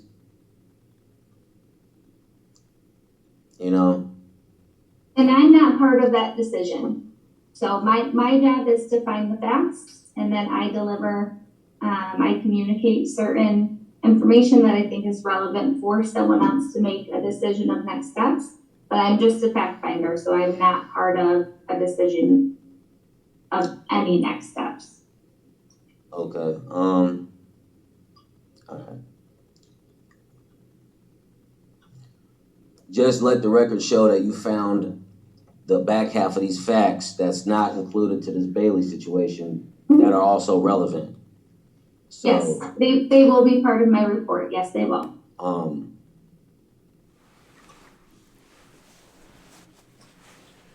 You have any timeline? Any ETA? Let me just catch up on my notes. I'll ask you my last few questions, and then I'll let you know where we go from here, okay? Well, I was referring to like the process, yeah. But yeah. Yep. Yeah, okay. Yep.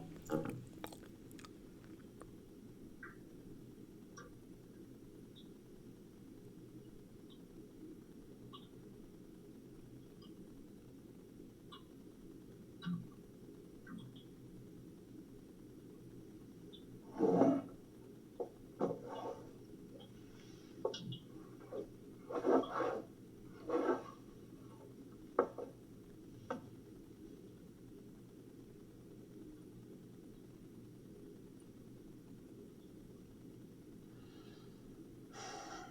Also, I just want to add that moving on for me in this company, and this is really just off the record, this is just me talking to you. I mean, you can document it, but I'm going to say this, like, moving forward, I'm going to be very quiet, and I'm not going to trust these people in this building. I'm going to keep my mouth shut and my eyes open and my ears open. And there's going to be a lot of people coming up to me because I'm just like a magnet of attention for things. But this, I feel, is distasteful, tardy, unnecessary, and the whole process, not you as a person, but the things behind and beyond you. I just want to tell you that. So Thank you. Yeah. Okay.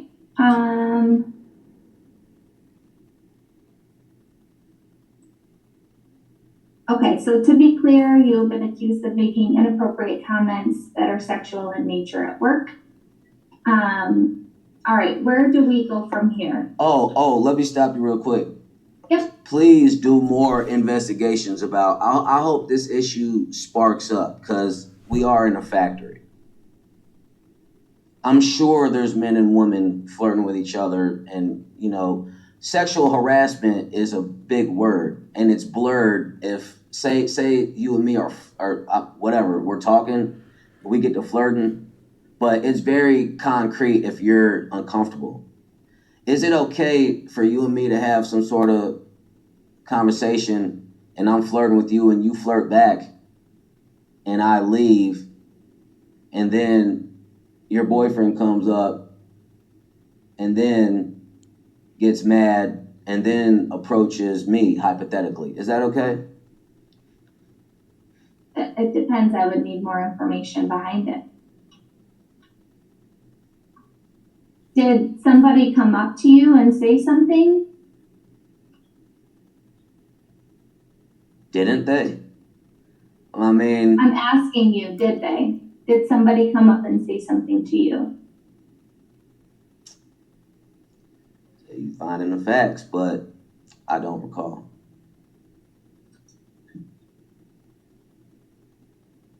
Do you recall Austin coming up and making comments to you?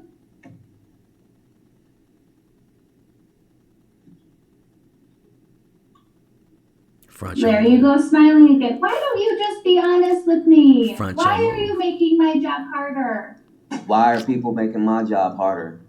Help me understand how have I not been honest with you? I've been honest with you. You're saying no, you don't know, and then you know that Austin came and talked to you. Calm down, shorty. How you even know who Austin is?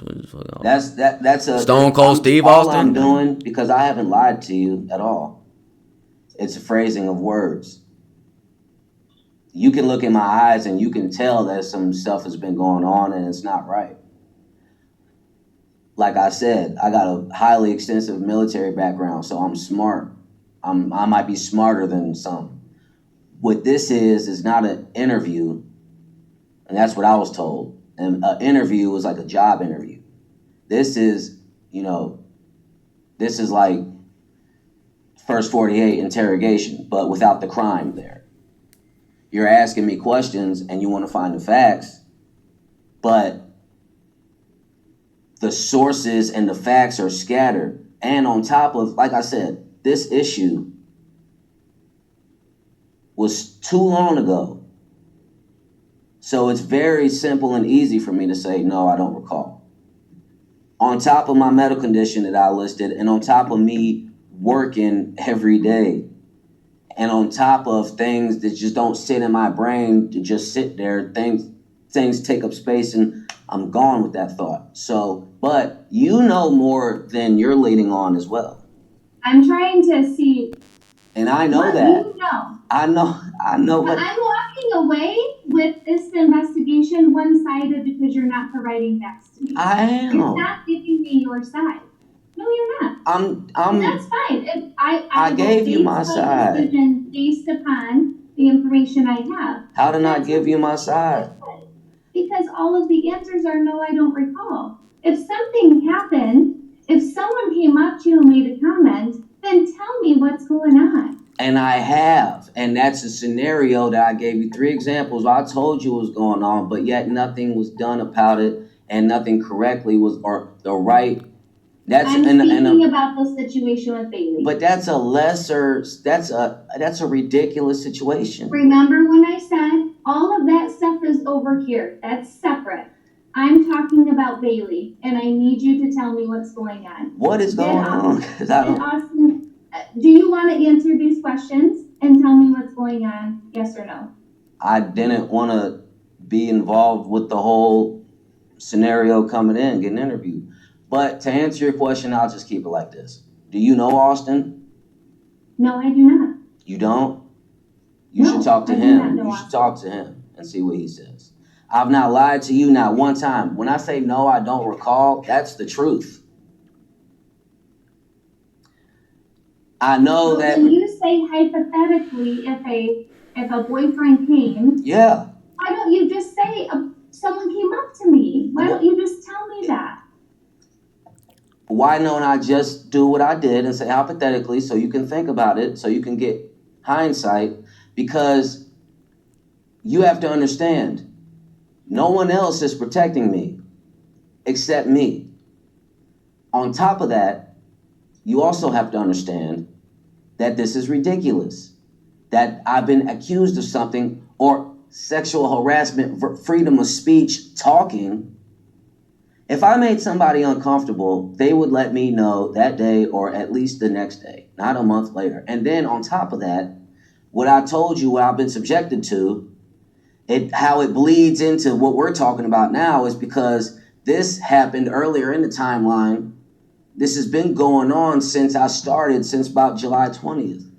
Like I mentioned, I've had issues since I started here. First, I had an issue with the team lead, Cornell. You got me throwing out names. I told you I didn't want to put names on stuff. I had an issue with team lead Cornell. I don't know his last name. We had issues. It's known.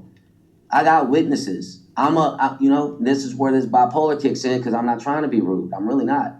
And I'm not Jekyll and Hyde.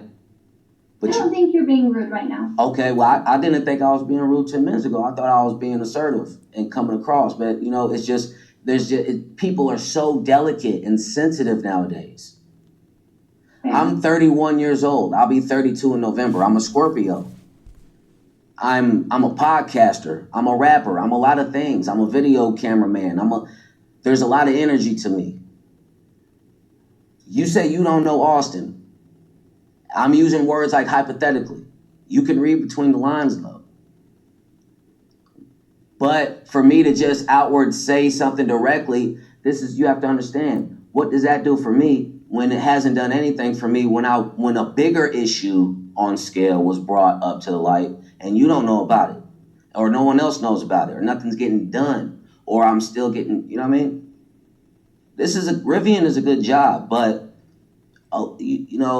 between all of the unfair things that happen, not just to me, but a lot of people in here, and just a lot of the things, it's not going to be a great job forever. And if it continues to operate this way, it won't be a good job. And that's me speaking from my heart. You're not in these situations that I'm in, that I have to come to work and deal with a lot of other people's attitude also. And speaking about this Bailey woman, how old is she? What's her background? Is she honest? Does she have a boyfriend? Are they together? Is it an ex? Are they happy? Is he mad? Does he have an agenda? Was she flirting? Was she asking for Snapchats? All these questions, right? I don't want to have to ask you because I don't want to have to be talking about this because this is ridiculous. It happened too long ago. And hypothetically, if this happened and I had a conversation with this said person and this person said, no, there's not going to be an investigation, it'd be okay. No, we're good. Why am I here now? So did she tell you that then? I know what you're trying to do. You have to. You said hypothetically again, and you told me to read between the lines, so I'm just straight asking you. You said hypothetically, and my answer is gonna be. There wasn't. My answer is gonna be, but you know what I want to say, and I can't say what I want to say. Why can't you just say it? Because I need to protect myself. Because I'm not just gonna see. This is what's going on too. Like this situation, because nobody wants to highlight what's really going on in the racism stuff. This is just an opportunity for someone to open the door to kick me out. Regardless if I get fired or not, this is still unfair. And for the role that you're playing, and I respect it. But all the information that I brought to you, and as honest and respectful and polite as I've been, I still am aware that there is a big chance of me getting railroad, blackballed, or just... Because I don't need to agree to anything that I don't believe in. Or I don't have to say yes or no, you know what I mean, to anything that I don't. Because the truth is the truth. The facts are the facts. But things get skewed. You know, the police don't get things right all the time. The police can shoot you and take a vacation. That's what the world we live in. So people are just built in this delicate, sensitive timing of space and all that, but real life doesn't work like that all the time. So I try to, you know, people let them have, you know, the delicacy and sensitivity, but what's really going on is I'm getting railroaded with this scenario, and I did nothing wrong. So your investigation, why I keep saying hypothetically, and no, I don't recall, I'm smart. I know how to protect myself. I'm a writer too. You have to type this up and give it to somebody. They're going to make a decision on what to do with this situation. But why is not things getting done with the situations that I'm currently involved in and being subjected to? And what's going to be done about this happened a month ago or a month and a half ago? I don't even know this person. Allegedly, if you know what I mean, and that's the thing. Austin, you say you don't know Austin, but then he's in your paperwork and you haven't spoke to him. Like, you know things too that you're not saying also, and that's respectfully because I know you do. That's fair. But it's all fair. That's why it's like I respect you enough as a person to not lie to you, to not bullshit you, to not beat around the bush. And most people in this building and in life, that's what their main focus is. Let me say everything the nicest I can say and leave the perception of me. People do that these days. People aren't just, that's just my point of view. A lot of people that I've encountered like to beat around the bush. I've not beat around the bush, but I've used certain phrases that I know you're intelligent enough to dissect. But on paper, I'm keeping myself safe. But regardless, it's like this. This situation could get me fired, but I don't feel that's a fireable offense. But the situations that, like I said, you know, getting called a nigger, the racial, the injustices and disrespect, that's fireable. And that's something that, you know, what if somebody went on Slack and just aired some things out? Yeah, that's a breach of confidentiality, but you know what? Sometimes things have to happen for certain things to be done. And I'm not saying that's going to happen, but I'm just saying, like, and that's just an example, but, you know, that may not do nothing either. That could it's a lot of high school, teenage drama type of things going on in this plant. So I don't know, but right and wrong. Did you tell me you told me who called you the N-word, right? Yeah. Okay, I think that's in the beginning of my notes. Were there any witnesses to that? Several. And that's another thing. Next time, and I don't want to ask you for your first name because I think you're an incredible person, but I just wish we were talking under different circumstances. This is uncomfortable. Most people say that when having to talk to me in this kind of situation. And that's fair, you know what I mean? But, you know, on top of that, if it was just that situation, I wouldn't be as passionate as I am right now. But it's just, I've been bottled up for almost 2-3 months. And it's just like somebody has found the smallest, I don't want to say issue, but just even of relevancy, because I'm not downgrading it. But this is what I'm saying. I never made nobody feel uncomfortable. So if let's take that for a minute, okay? So if a male said to a female, "Do you like your hair pulled during sex? I want to fuck you. You're hot. You're sexy." Do you think all? I'm just asking, would that be appropriate to say at work? Okay, now let me ask you, because it's subjective. Is that appropriate for work? I don't think it is subjective. It's the language in itself. I'm under free speech, regardless if it's appropriate or not. We're not grading things about if it's appropriate or not. That, like, life on any scale, if it's appropriate. And there's other women who would respond in a different way. Some people, you can't handle everybody the same. Some people would get offended. Some people would not get offended. Some people would say no. Some people would say yes. I'm an entertainer. I'm a podcaster. I'm a rapper. This is known. This is documented. I was doing this before I started working. I'm bipolar also. So there's self-development, personal development that I am aware that I need to go under. However, this getting to this level, because this is HR shit. This is investigation, work, corporate. This is a big deal. Yeah. And I understand that. So the issue is like, I'm just like, we're talking about this, but we still need to talk about this. I know. We're talking about. Understood. So, Understood. Because if I get fired, right, for this Bailey incident, then see, that's not fair either. And that's inappropriate also. And it's not necessary. And I also understand the leverages of power. And you say you don't know who Austin is, you should really talk to him. Him and me should talk to you in the same time. Maybe he has an issue with me. You have to take all these things into play, and also keep in mind that this alleged thing that I was accused of what's today's date? It's September what? 21st. Yeah, this happened August 4th. Do you remember where you were at August 4th at 3 p.m.? Yes or no? Probably not. Off the top of my head, no, but I could use things to help me recall. Anyway, let's wrap this up. So, did you tell me who you reported the concern to about being called the N-word? I got a lot of witnesses. Yeah, I mean, it went through up the chain of command. I just haven't spoken to Gerald. Did you tell Kirk that you were called the N-word? Yeah, he knows. Okay. I just want to make sure I can follow up properly. There's gonna be I'm telling you,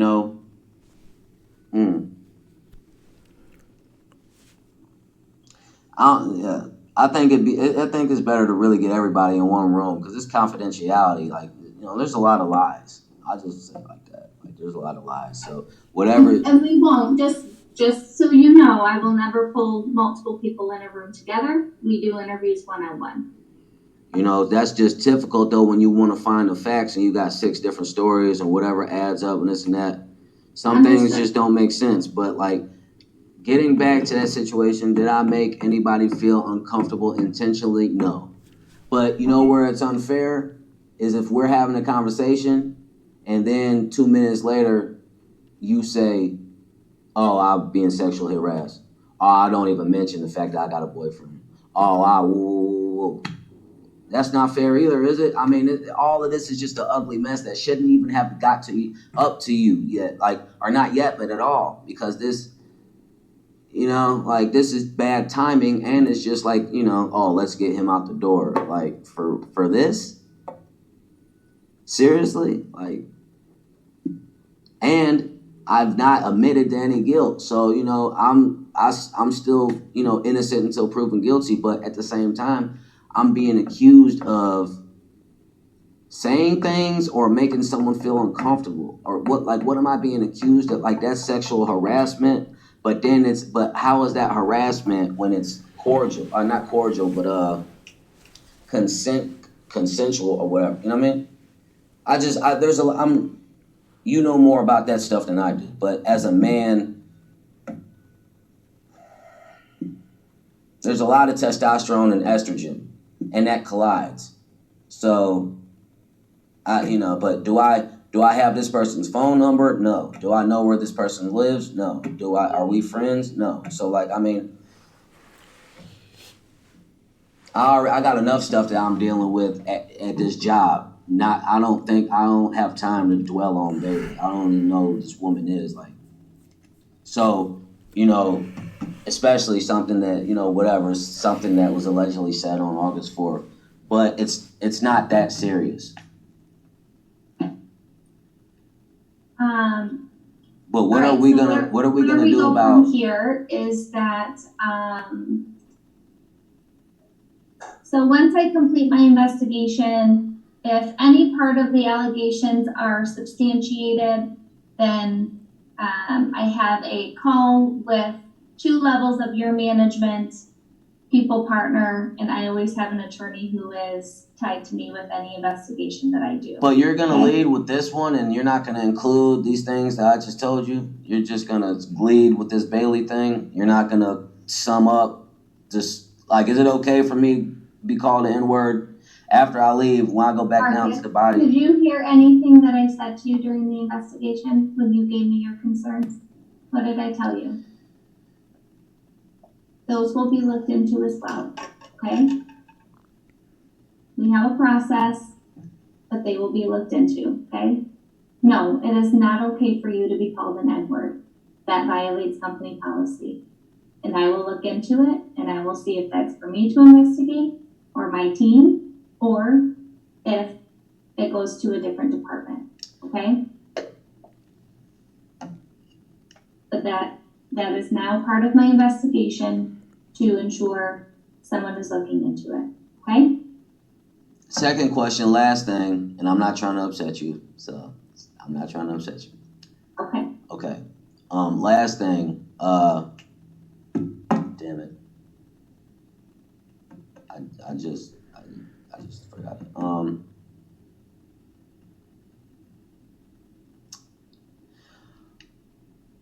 Okay, yeah. So okay.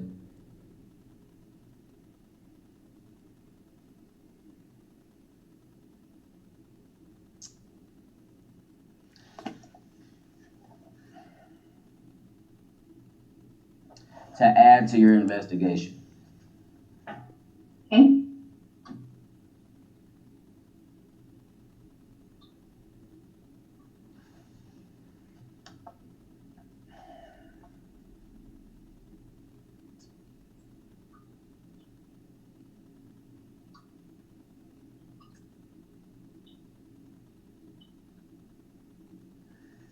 In addition to when I told you I don't recall those certain events, I recall a conversation that I had with this Miss Bailey, right? And I asked her, "Are you okay? Are you upset? Did I do something wrong? I didn't know you had a boyfriend. Is everything cool? Are you gonna file a report?" I recall that conversation. I recall her saying no. I recall Austin approaching me, upset. What did he say? Do you remember?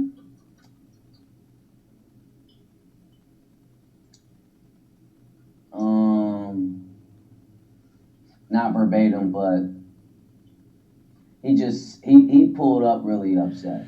And then he asked me for my name. And like a dummy, I gave it to him. Like a dummy, I gave it to him. I shouldn't have gave up my name.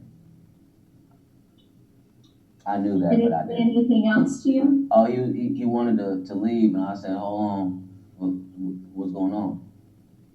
And then I recall he said, "Oh, you're the guy that's been trying to flirt with my girlfriend."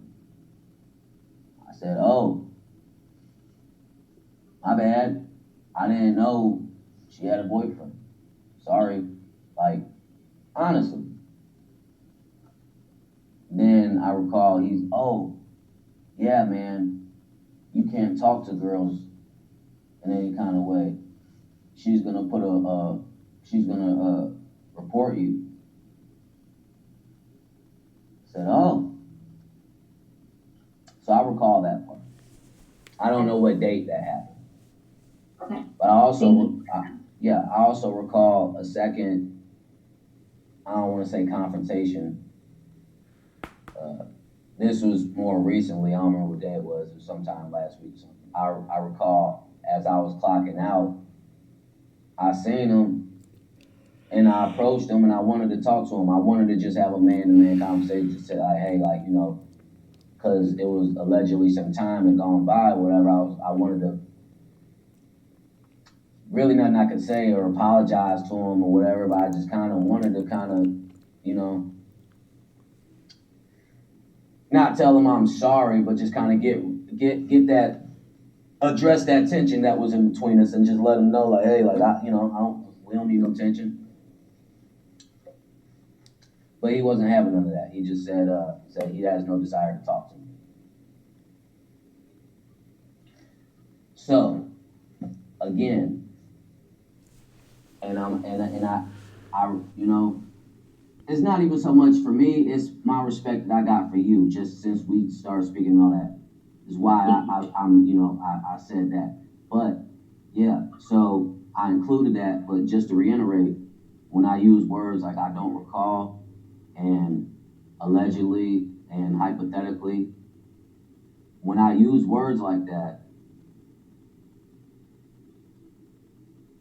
it's important, and it's important to hear those words and think about it a little bit, almost as if like helpful hints.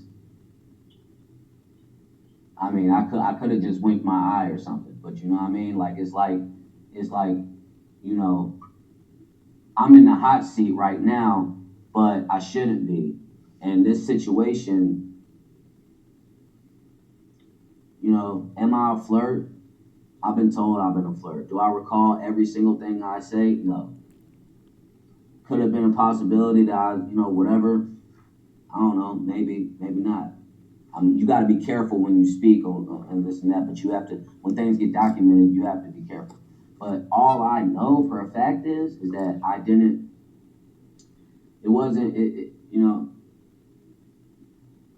Nothing I said was meant to be taken in the wrong way. And at the same time, if I was speaking to somebody, I'm getting feedback. I'm not just going to be talking to somebody and realize that, not worth trying. I'm not just going to stick around and just, you know what I mean? So there had to have been some sort of back and forth engagement that, throughout your investigation, if you got to talk to Bailey, you got to talk to, what's his name? Austin? Yeah. Whoever you got to talk to, even if you got to talk to Kurt, because I mean, there's a lot, and that's the thing. I don't know any of these people in this place. Like, I've been working as an allied employee since December to June, and here, but like, I don't know any of these people outside of here, but yet I'm here 10 hours a day dealing with a lot of these people. I don't trust a lot of these people, and now, furthermore, after this, I'm really not trusting nobody. So you have to understand that too, and you have to understand, regardless of who you talk to, they could lie on me too. Yeah. You have to understand that even if you recorded our interview and you play it back, nobody's gonna be the way I'm speaking and as passionate. I doubt you get a lot of that outside of me because I'm special, and I know that. But at the same time, I'm worn out. Like, I'm tired of getting mistreated, and I'm tired of saying something to somebody, and then it just nothing gets done. I'm sick of that, and it's not, so it's just, and I got a little girl to raise, so I need to step correct for her, so she can see her father and know what to do in certain situations. And that, I have to do a lot of growing up, even dealing with women, because I am a father. So would I want somebody talking to my daughter the way I talk to other women? More times than not, no, because I'm, what I mean, I'm just being honest. Yeah, I'm a little bit flirtatious. I'm single, but it's never in ill will or maliciously, and that's something that I think women need to, in general, need to voice. I don't know, more or whatever, but if a woman is uncomfortable, a lot of them will let you know. But if you're going along with the act and you say it's all good, and then you double back and say, oh no, it's a problem. Where are we going as a society, and how is that right or wrong? And all the steps that could have been, handled.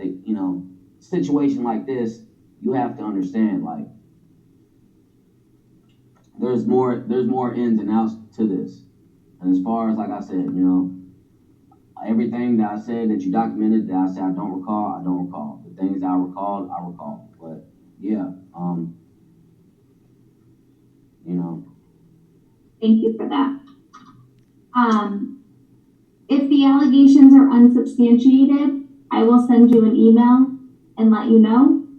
If any part of them are substantiated, then your manager, so either Kirk and or your people partner, will be the one to reach out to you. Substantiated. So you mean like if any of so run that back to me. Like so say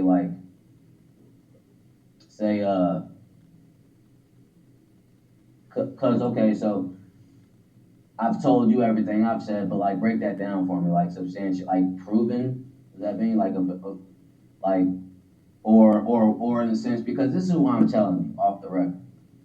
Uh,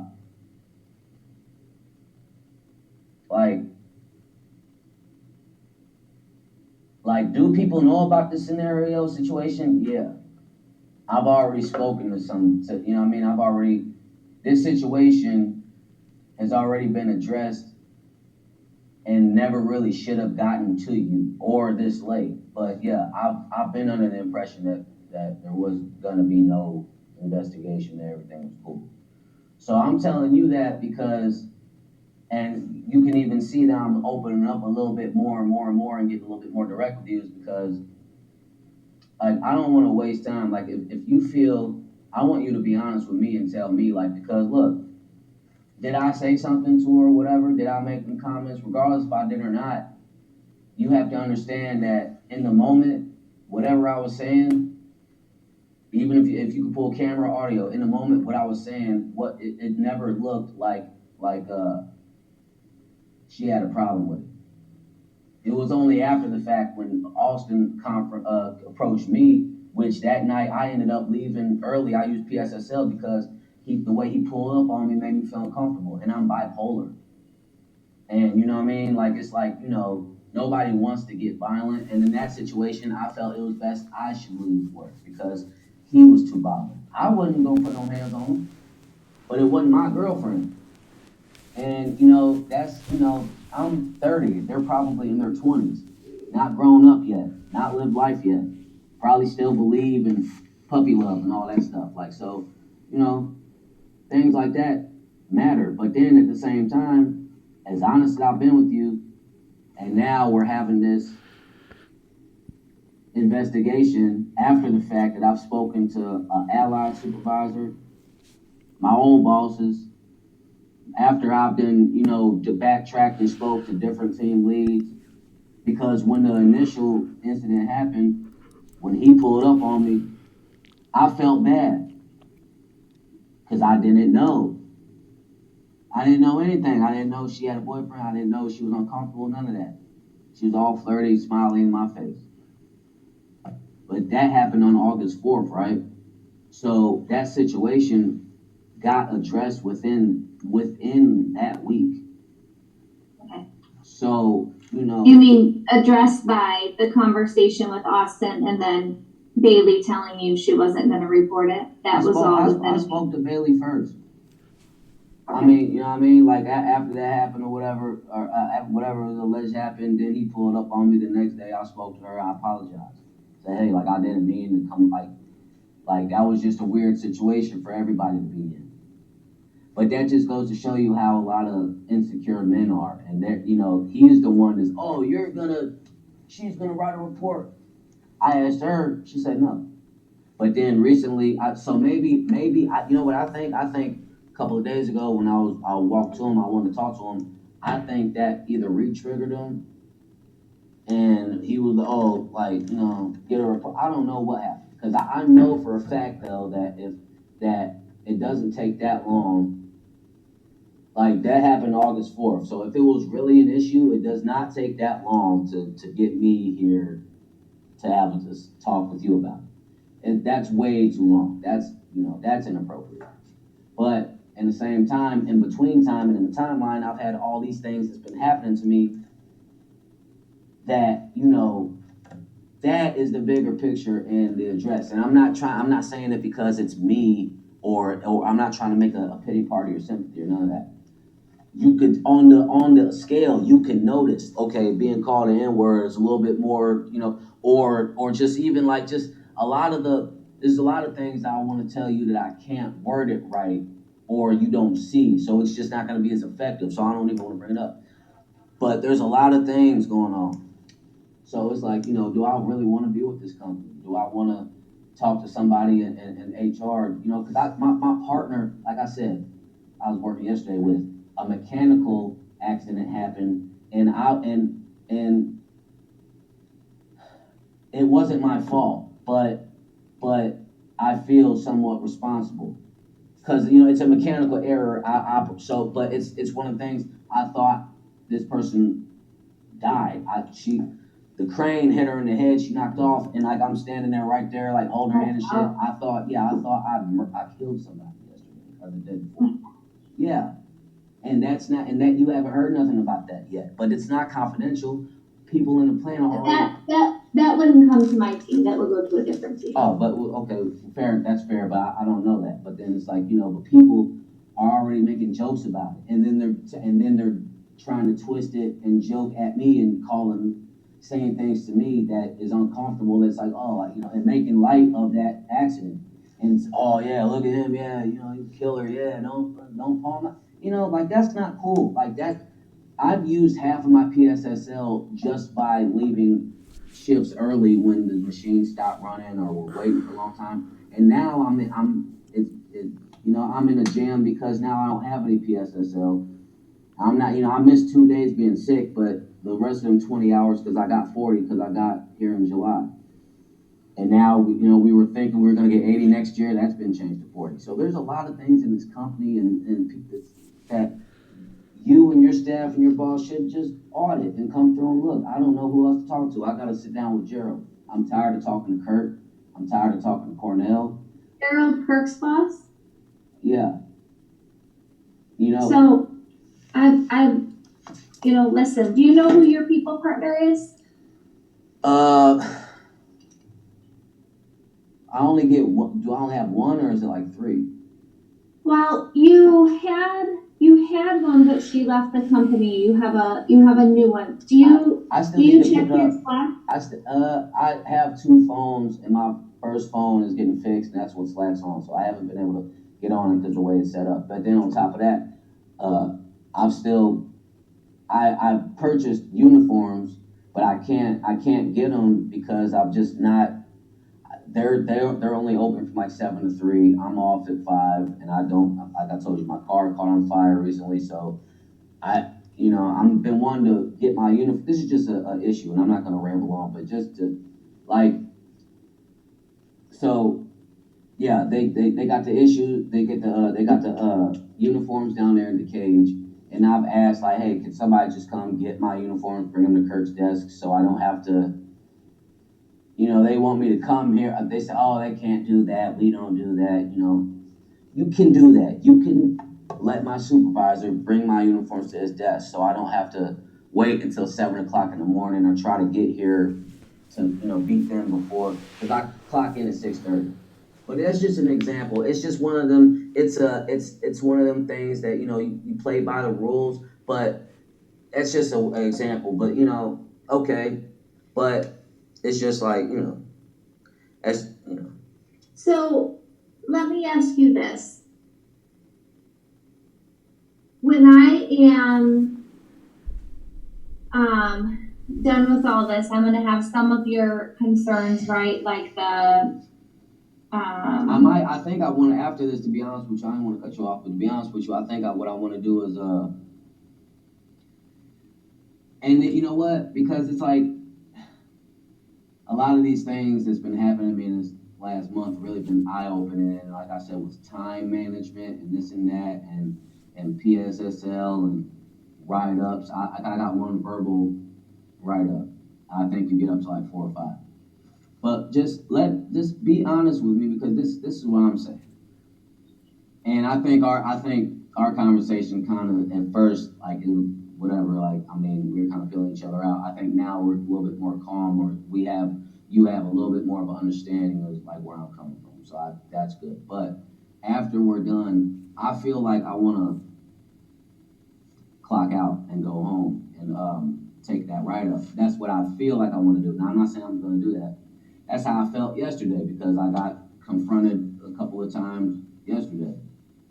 altercations, like, in confrontation is just something that it's, and I try my best to Talk stay to out. Kirk about it. Just ask Kirk. Oh, Listen. I'm just so tired of talking to people, though. But this is what I'm telling you. I have talked to him. If you decide that you want to leave tonight, talk to Kirk and ask him if you can go, and just ask him, will this put me on a discipline?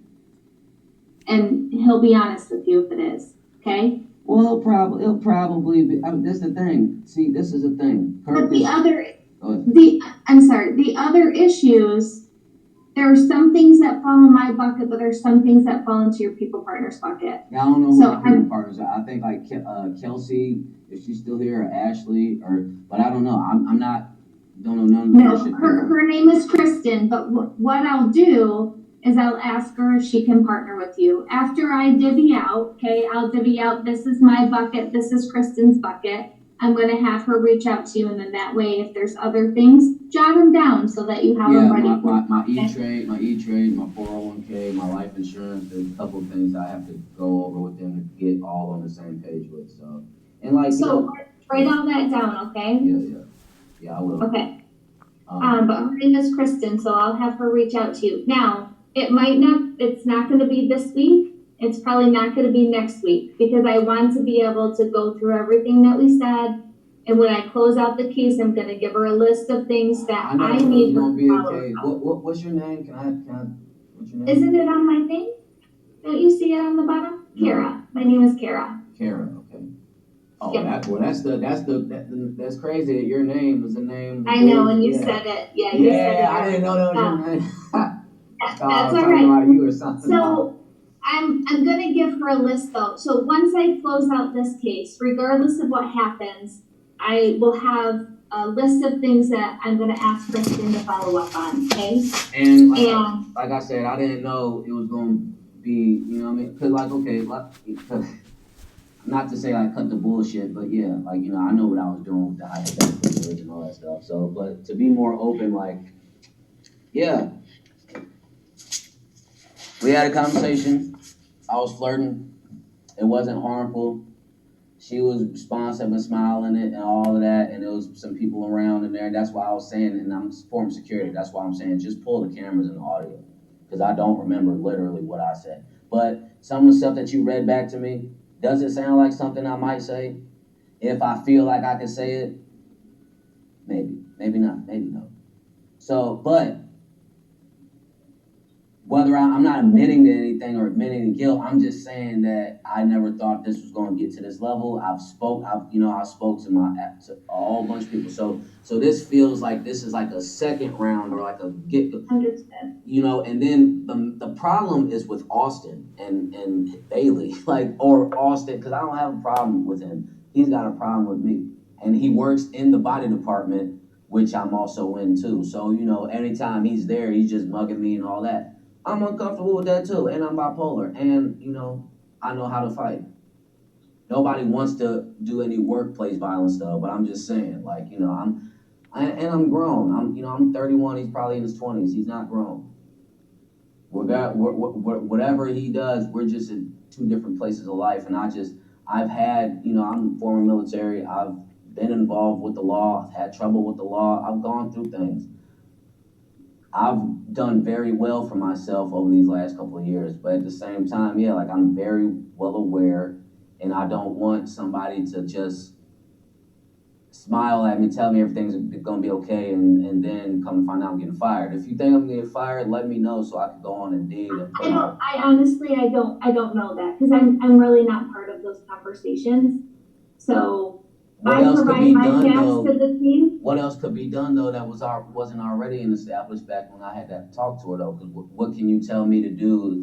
Stay away or not speak to her? Because I don't already. So it's just what else could be done? Am I gonna get a suspension if this? Bottom line is okay, or for example, say I tell you I was flirting with her, whatever. What's the penalty? Because it's unfair to her to put this sexual harassment up, because that is bogus. That's bullshit. There was no sexual harassment. It's just now it's easy to paint this picture now on this timeline to say it is, but it wasn't. And I got, like, the only proof I got really is the audio and the visuals out there, because I know they got cameras in the main lobby. And if they don't, then, I can't pull necessarily witnesses, but even if I could, doesn't that sound weird to be like, yeah, he definitely did that on August 4th when it's September something. It's just, It was so long ago. But then, yeah, like, am I sorry for it? Yes, I'm sorry for any time that there's a problem with me and anybody, because I don't wake up saying, hey, I'm going to give this person a problem. I'm solution-based. I'm not problematic. But there's so much that not only me, but a lot of people in this building deal with and go through that's not right. And the only difference is that they're just not speaking on it. I'm a podcaster. I do this. I really do. Adult School with Marco podcast. I'm on all the platforms. And it's not about, I'm not big-headed. But that's a passion of mine, and that's my other career. So, Rivian is a new company, and it's so much potential and talent here. But, RJ, and I tell you what, if RJ was right here and Gerald was right here and Kirk, you need to get some of these team leads and these bosses on these lines, because a lot of them are too comfortable behind their desk and too much, and they're trying to jump around and multitask too much, and they're going to play it off, oh, I didn't see it, I didn't know. No, that's ridiculous. You got too many cameras in here and too many people in here. These people that are in authority need to step up and do that all times, not when they feel like it. I don't want to, and this thing with Kurt, like, I know I've had several conversations with him, and I've told him that I respect him a lot, and I do. And he's former military, and he's a combat medic, and I know that. And I'm former military, so there's that bond. And my parents are older, so it's, but I don't trust him farther I can throw him. Regardless if he's going to be nice to me today and switch up on me, I've gone through too much, and I'm not really a people person. I'm an introvert. So there's a lot of personal growth I need to do. But last thing I'm going to say, I'm going to cap it off. Because like I said, I'm going to talk to him. I'm going to ask, can I just go home? If he disciplines me, I'm just going to get the ball rolling. Because, to be honest with you, I'm sick of putting up with a lot of shit that I've been putting up with here. Like, this is the best paying job I've ever had, but it's not gonna be the last. I'll always, and my last 6-5 jobs, I've increased every single job. I've gone from $11 to $13 to $15 to $17 to 20 something. So, regardless, whatever I got to do to get money, that'll happen, because I got a kid and I'm a good dad and I'll figure it out. What I'm not going to do is start compromising and be like, oh, yeah, no. You get paid $20 an hour to get called a nigger and sweep the floor and all this other stuff, because this is what I really, you know what I mean? And this isn't just the bipolar, this is who I am. And, I know we just met, and I know I'm a lot. Even when I try to microdose, I'm a lot. But, so, I can talk to you like this. I can't speak to Kirk like this or someone else. But will you write these things down, because you should be able to speak to Kristen, your people partner, about it too. I'll write it down, but like it could come off the dome too. I mean, regardless, however, you know what I mean. But it'll be fresh. I'll write, and I know how to speak and be concise. Like, I can do that. But like, this was all off guard. I didn't, like I said, the accident happened yesterday, and it took all of me. It took the whole shift for me to just get over that, because I thought I killed somebody. Like, you don't understand. Like, we're talking about some 20-year-old girl and her boyfriend getting involved, because that's what it is. Because I'm telling you, she don't got no problem with me. But that's neither here nor there. That's why I use the words. But we're talking about this, and, this is, whatever, if I said something to her, that shit got shut down 10 minutes later, and then her boyfriend pulled up on me and all that. But when I was talking to her, she never made me feel like I was doing anything wrong. She was engaging in it, and did she give me my Snapchat? She ain't on it right now. Did she? I don't recall. But you know what I'm saying? But yeah. Did she send you anything on there? No. No. For real. No. No, I'm not. Yeah, no, like no, because I don't have any. You know how Snapchat is anyway. So like, if I did, and if it's all evidence based. People could take screenshots and see. You know what I mean? But other than that, there's no visual evidence. But do you have anything else? Did she send you anything that you got screenshots of to show? I don't have her in my phone at all. I don't have her in my phone at all. So whatever, you know what I mean? Like and I tell you this, if she has something on me on Snapchat, let me see it. Or let her show you. Because I'm pretty sure it's got inappropriate. But that's subjective. What's inappropriate for you might not be for me, vice versa. But you are so important in your role that it's just like, I need to respect that, and I do, because this elevated up to you, and it should have never elevated up to you. It was addressed. I spoke to my old allied bosses and all that when it happened. So I thought we were coming in here to talk about the Kyle situation. And I spoke to Kirk, and I was like, why am I coming in here? And he played it off. Oh, yeah, it's confidential. I don't know. Yeah, I know. Well, that's true. Yeah. But he knows. But I asked him, is this about the Kyle thing? And he didn't say nothing. So, like, in my mind, like, I done forgot about this Bailey person, like, for real. Like, I even forgot that happened. All that rekindled that to me was just a couple of days ago, on my way out to clock out, I seen her boyfriend, which I also heard is her ex. So, you know how that goes. When guys fall in love, it's tougher for them to get out of love than it is with women. That's just how. And then when I mean that, it's more so they display that they get insecure and they start tweaking, and acting up. But what I'm saying is when I wanted to walk up to him, but maybe I come off aggressive. Maybe my demeanor and body language. I've been told that I scare people sometimes, and I don't try. When I'm trying to, it's different. But I really do. I put a lot of energy into. I'm not trying to scare anybody because I've done that before, and that's not the way I want to go. But yeah, I think dude don't like me. I think dude is the real reason why I got to meet you, because. But yeah, these other situations, regardless if they get brought up or not, between us, I'm not sure what my future with Rivian is. And outside of this situation, I got so much going on in my life right now, and Rivian is taking up so much of it, and it's just I need to weigh some things. But I hate if I end up leaving this job. I hate that this would kind of be a part of it, because this isn't right. It's not fair. If I hurt her feelings, I'm sorry, but I've been apologized about it. I didn't sexually harass anybody because they were in agreement. They were engaging in what I was saying, and didn't make me feel like I was doing anything wrong. Didn't say this and that.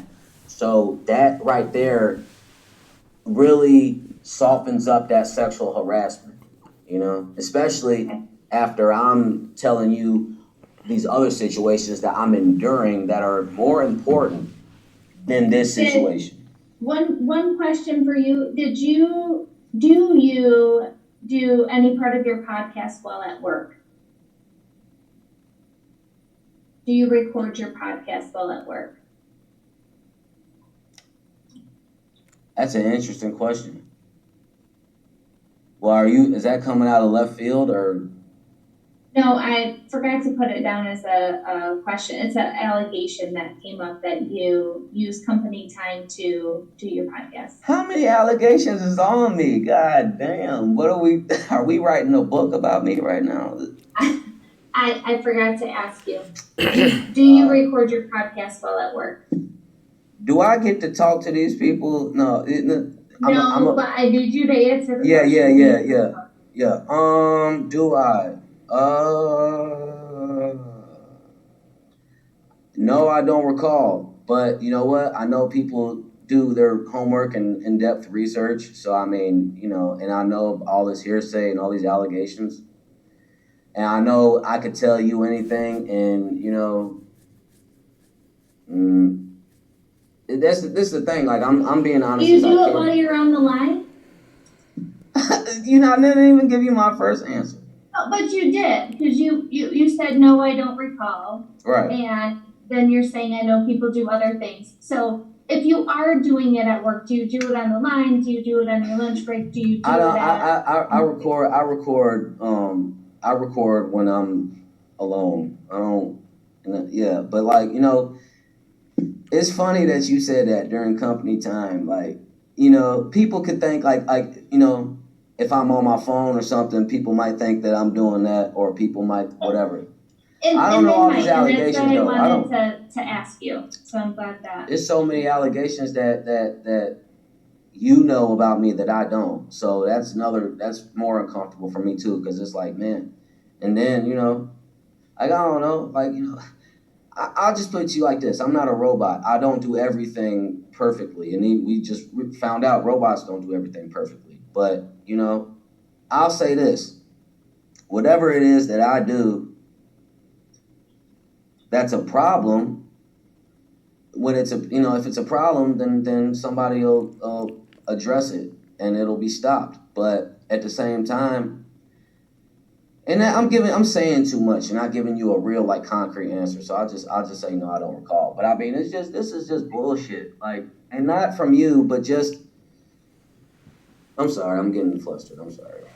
That's okay. And I gotta shut down. It's 10 o'clock now. But this is bullshit. If anything else comes up that you think of that's relevant to this, or you think it's that level of... You can't tell me anybody... Well, everything... Like, I'm in the business of de-escalating, you know, as security, but it's like... But that's the unfair part, too, though. Like, and it's confidentiality, but you won't tell me who said what because you think or you know that I'll approach them. But it's a business thing, you know. No, it wouldn't matter if it was you or if it was somebody else. I'm not going to say... You have multiple people. I know you have multiple people, like, regardless if it's... Because that was out of left field, but that's not about the Bailey situation. But with the podcast thing, like, listen, like, tell you the truth, like, you know, I do it on my time. 2 Chainz. Okay. 2 Chainz. Me so time. Let me know if there's anything else. Thank you for trusting me, for opening up. I appreciate that. I could, after this, because I'm going to talk to Kirk, I'm going to just, you know, because my headspace hasn't been good. And, you know, there's a lot of things that's kind of happening. It's kind of like signs. And I'm not telling you I'm going to start looking for another job. I'm not saying, but it's just like, you know, these things haven't been getting better for me in this building. Since even with Allied, like, that's what I left Allied to go into Rivian because it was just too messy over there and underpaid over there. And then I come over here and it's just like, I don't know if I made a better choice or not. So I'm just telling you, like, you know, I know you got to complete your investigation, but like, I'm not sure how much longer I want to stay, or, you know what I mean? And or regardless, even if I go home early, I'm not worried about how that might look on me. I mean, because Cornell told me when I left home early that night when Austin pulled up on me, it won't look good. But that was the right decision to make, was for me to go home. And you know, just because I don't have enough time, we're here 10 hours a day and it's supposed to be 8. And I mean, you know, the whole first shift and 3 on, 4 off, 4 on, and us doing 6 days, like. Talk to Kirk, see what Kirk says, and then make a list for Kristen, okay? I'll make a list for Kristen. Do you, I know she has my email, marcofultzbeats@gmail.com, but like right now I don't have my fucking promoter, dog. I can't get in my work day because it's synced to my other phone and it has to do like a 2-step authorization. So, but yeah, I'd love to talk to people persons, love to talk to Gerald or RJ, but I mean, it's, yeah, like, I know what's going on. Like, people are trying to get me out the door. Like, this is a small, and I'm just saying. I will let Kristen know, and I will have Kristen reach out to you. But like I said, it won't be this week, and probably not next week, but it would probably be around the first week or 2 of October. But I'm going to go through my notes and see if I can get her there sooner to chat with you, okay? I appreciate you. And, you know, even if we never see each other again. You're a good person. It's a nice backdrop. That's green I wish it was my car back there, but it's not. The green screen. Thank you. Have a good night, and trust in Kirk and go let him know how you're feeling, okay? I'm gonna talk to him.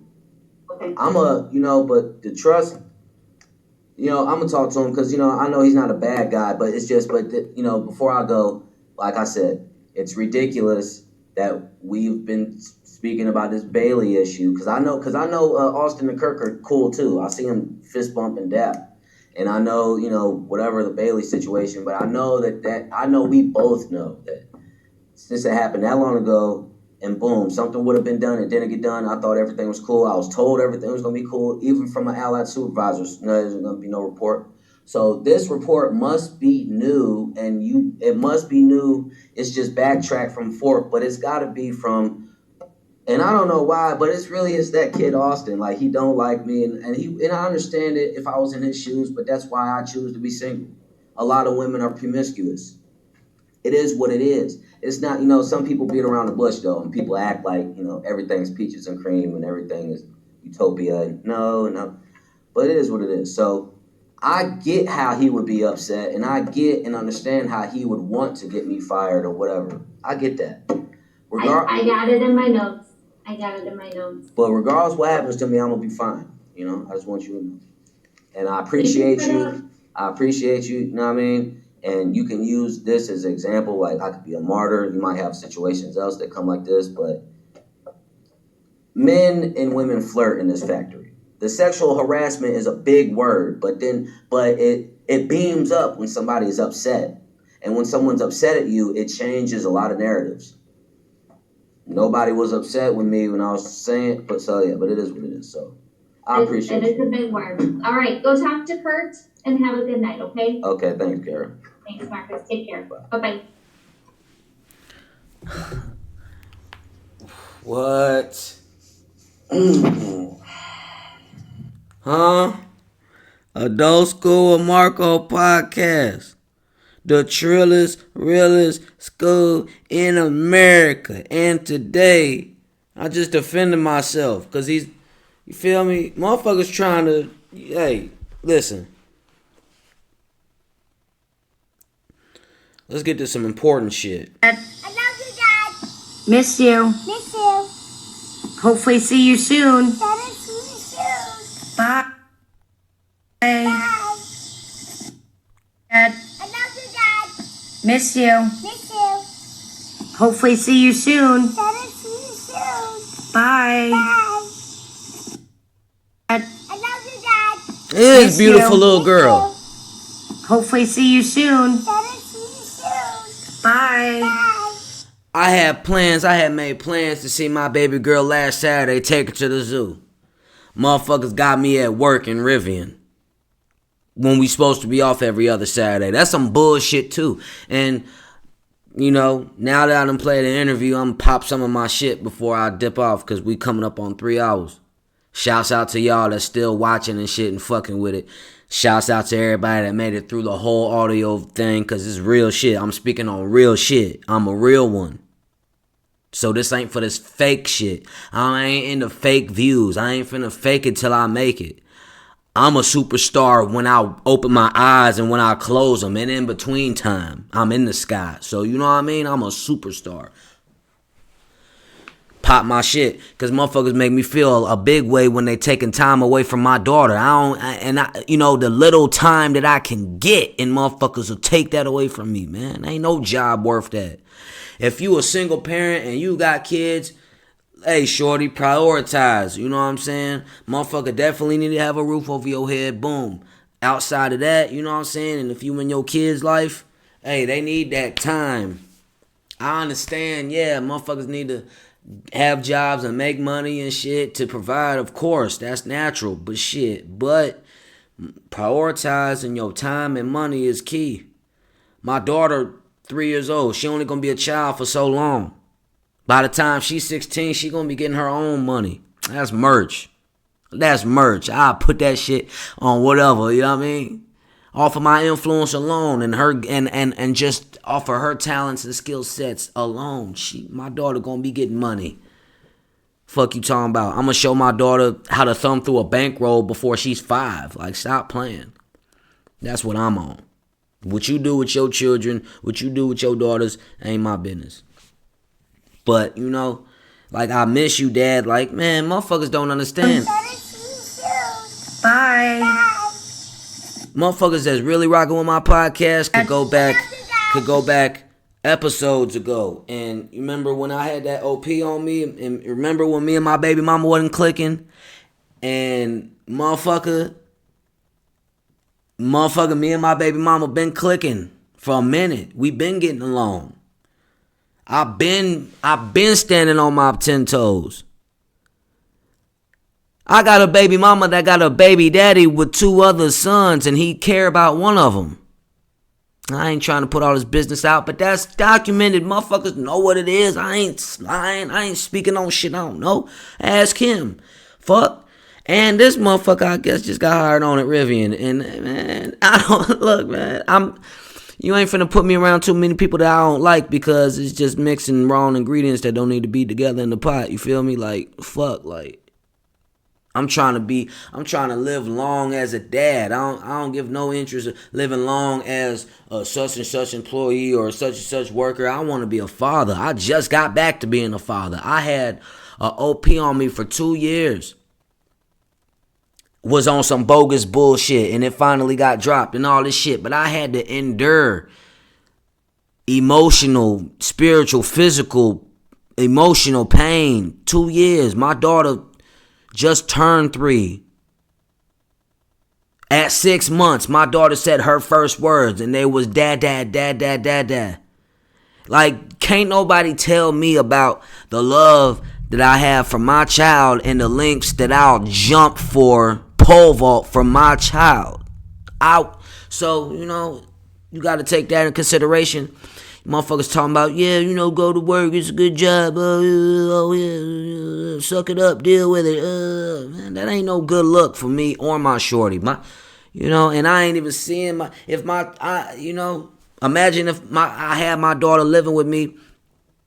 I don't want to expose her to my attitudes and shit coming off of work, mad as fuck. Some shit done happened, you know what I mean? She don't deserve that. So I'm blessed even to be in this situation. Like, everything is for a reason. And I'm blessed. I'm chosen. I'm God's son. I be trying to tell y'all, like, Marco Fultz, Chief Mulatto Poppy, The Dark Knight Rises, Basic Training Preparation, True Honesty. Like, I've been popping my shit. Motherfuckers that just met me, you know, y'all is late. Like, I've been a martyr. I've been a recording artist. You know, I'm engineering now. I'm leveled up. I'm recording my own shit now. I leveled up. I got a podcast now. I'm getting ready to start a second one too. You feel me? Like, I'm with the yeah. You talking about a motherfucker that played the game of the streets and won. Just the knowledge and the info and the insight that I got and the people that I can talk to. I could talk to the governor and I could go to then I could talk to the fucking hood plug in the same day. And I could have conversations with anybody respectfully. And I could, you know, that's just what it is, man. When the real ones walk in the room, you know what it is. Motherfuckers talking about my car catching on fire. What the fuck? Fuck. Yeah. What the fuck? At Beyond Hello. Parking lot. Hello. Fuck. It's on my YouTube. Adult School Marco Podcast. Marco Car on Fire. Part 1. Like, this shit. Real life. Like, motherfucker, we talking about, we run this whole shit back and sum this whole shit up. This shit started from a little thing as this trying to, see, motherfucker, the devil coming for me. He want me bad. He fucking salivating because he want me so fucking bad. The motherfucking devil wants your boy, you hear me? The devil want me to fucking tweak and bug up and do that to one of you goofies too. The devil want me to tweak. You know, we talking about this bipolar shit. Let's talk about God and the devil for a second. Motherfuckers don't even stop to think of it like that no more. Motherfuckers just be, you know what I'm saying? Like, come on, motherfuckers gotta think. Use this. You got, you know what I mean? You know what I mean? You got a lot of things we could all be using. The brain, the eyes, the nose, the taste, the smell, all that shit. Bigger picture. Motherfuckers, want to get me out the way. Why? Did I do something wrong? Or am I just that, like, come on, man. You know what I mean? Some motherfuckers is getting intimidated and want to get me out the paint. But it ain't fun when you trying to guard Shaq. Especially in the playoffs, baby. In the NBA Finals mode. Who fucking want to guard Shaq, nigga? Who want to fucking deal with me today? Metaphors, you know what I'm saying? Because I'm not Shaquille O'Neal. I'm not in the paint dribbling a basketball. But on this podcast shit, yeah. Oh, this Shaq daddy. This 34. This motherfucking Diesel. Fuck you talking about? Give me the ball and I'll yeah, what's up? Yeah. Oh, you want 60 tonight? Okay. You want 50? All right. You want me to show off my skill set? Give you a triple-double? All right. Motherfucker, I could, with this rap shit, with this podcast shit, any of this whole entertainment field, and anything I want to do that I'm passionate about. That's what kind of, I'm on some Kobe Bryant, Michael Jordan, Shaquille O'Neal, dominant. I'm on some Ray Lewis, Brian Urlacher, fucking Brian Dawkins, Ed Reed. I'm Warren Sapping shit out here when I put my mind to some shit. So when I tell you this is my gift to the world that I got. I'm a good speaker. I'm a big speaker. My daddy is a preacher. Real shit. Like the fuck. Like, motherfuckers got military background in my family. I do too. So it's like I'm really cut from this. I'm serving some shit to you that motherfuckers want to eat it up. But a lot of you motherfuckers want to eat this shit. You don't know how to cook it. But you steady you like this shit, but now you motherfuckers need to cook up. Cause I be cooking this shit up. I miss my daughter. Motherfuckers got me fucked up. The bigger picture and what's really going on. My mom's, fuck cancer. Man, this shit goes and it comes back and that's just fuck, fuck. And I love my mama so much. I love my daddy so much. I love my daughter so much. My brothers and my sisters. I love y'all so much. And, and y'all don't never get the award for dealing and putting up with my bullshit. Y'all don't get the award. Like, I'm just so fucking grateful for the people that put up with my bullshit and my drama. Just listen to hear me talk, because really, that's what I'm doing for a living. I'm talking, I'm giving game. I'm giving life experience. $1 million worth of game. What's up, Gilly? You know what I'm saying? Hold on. You feel me?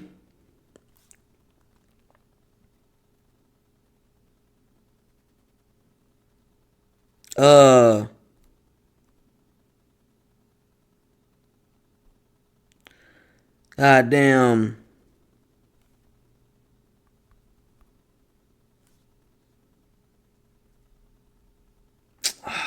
Fuck. You know what I'm saying? Cause I ain't finna do my man's bogus like that. So give me a minute. Give me a minute.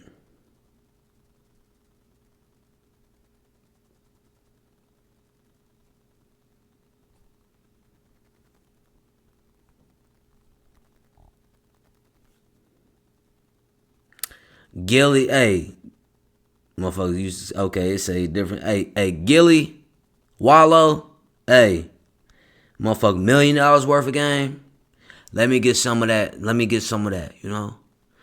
I'll be capping if I say this $2 million worth of game or 1.5, because I ain't on y'all level, you know what I'm saying? And I really, you know what I'm saying? Like, I got a lot of respect for motherfuckers that's really pushing this podcast industry. I got a lot of respect for that shit. You know what I'm saying?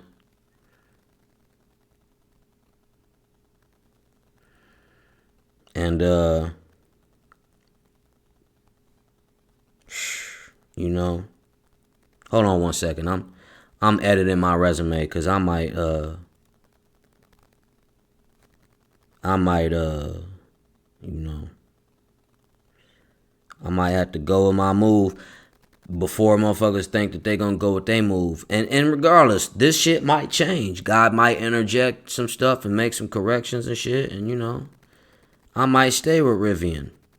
But I'm just, you know, and fuck all these rules and fuck all these, you know, all this shit how you want to spin it.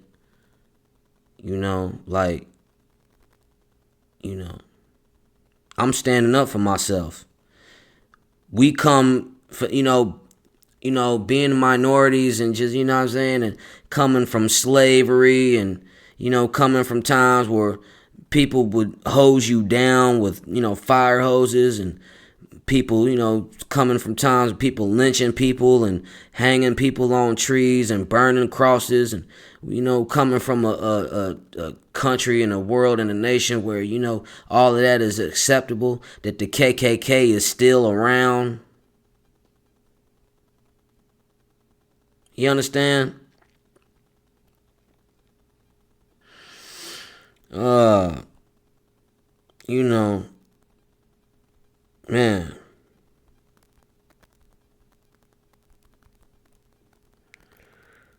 You know, I just ain't got no time to play with motherfuckers. Like, if that's how motherfuckers coming, you know what I'm saying, I'm finna move around. Cause you know what I'm saying? Like, I just ain't with that shit. I've been through too much trauma.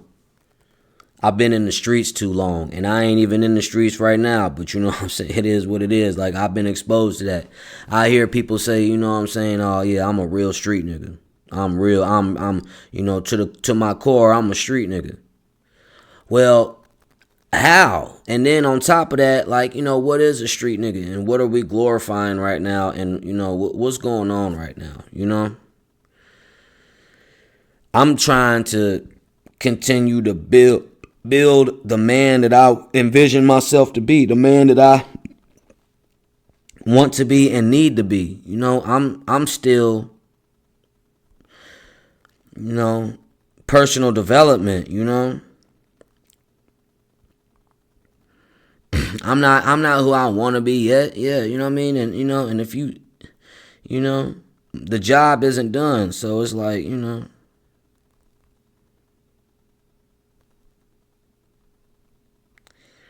but this moment in time, it won't define me. This is just something that, you know, I'm going to look back on, and I'm going I'm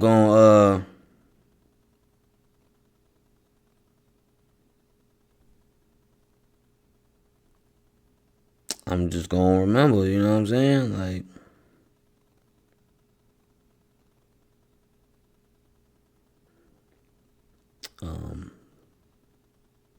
so once again, like, you know, shout out to everybody that's, you know what I'm saying, like, tuned in, tapped in. I mean, I've been doing a lot of networking face to face. You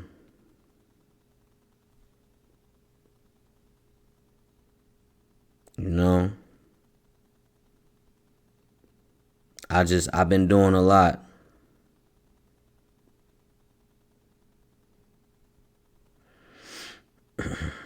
I've been doing a lot. I've been stepping up.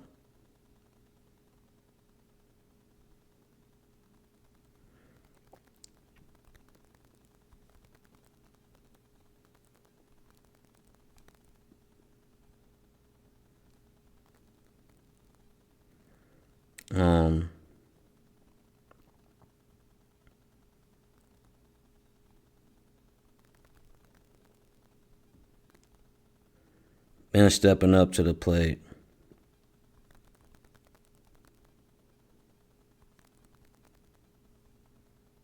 And whatever the challenge is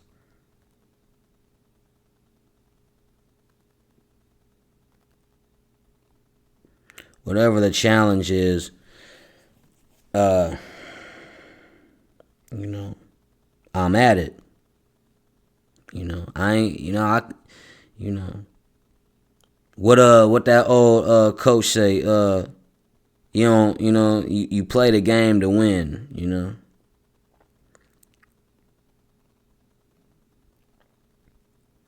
And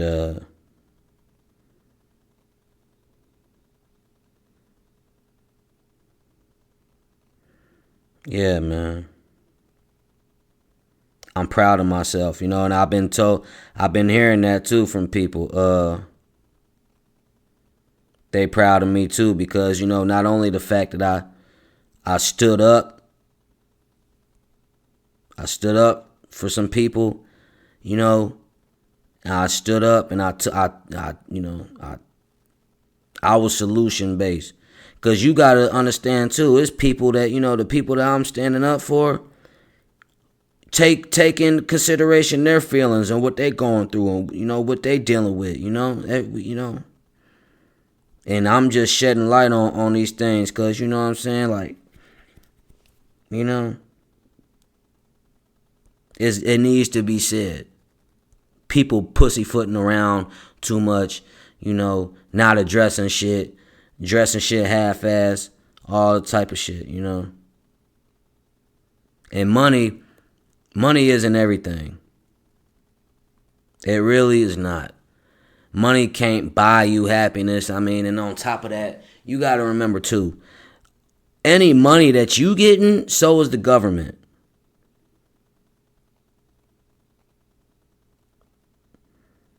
You know what I mean? Like,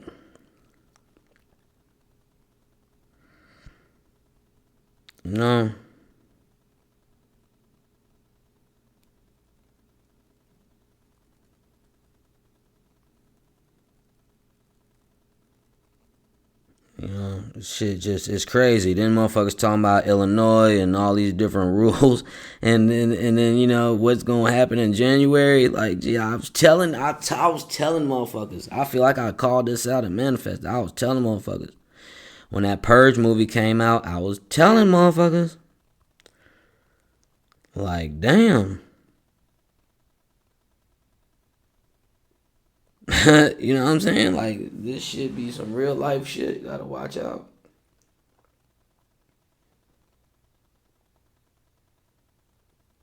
So, yeah, man.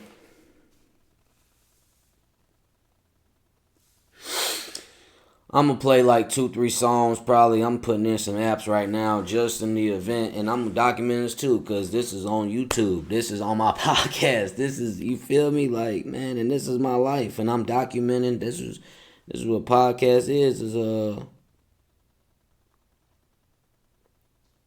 you know?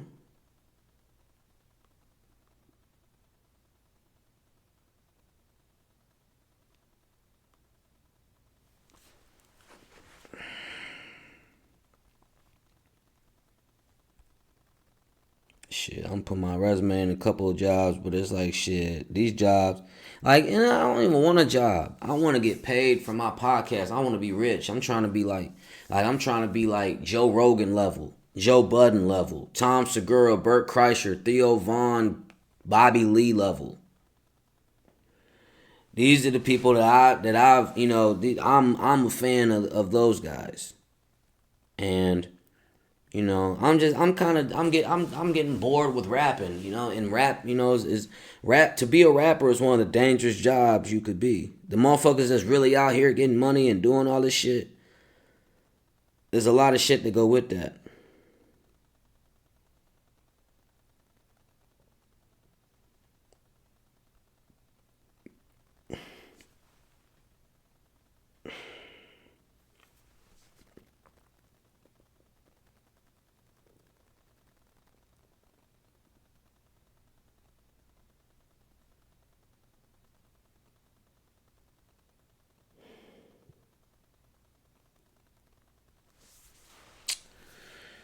Yeah, man.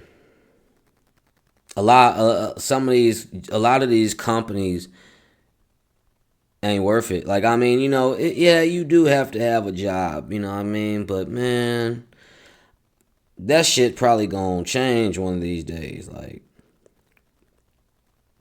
I don't know, like,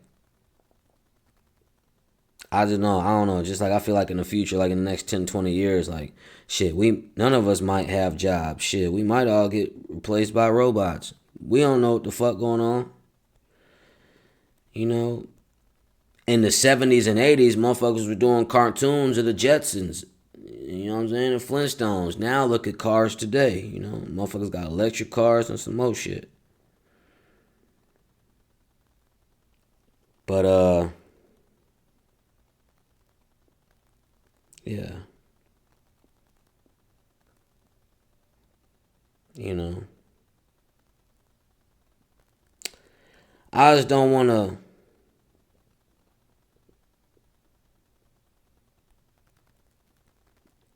I don't want to continue to let my life go by, you know, just kind of slip away. Like, I mean, you know, each day, each breath is an opportunity to do something. And I don't, you know, like,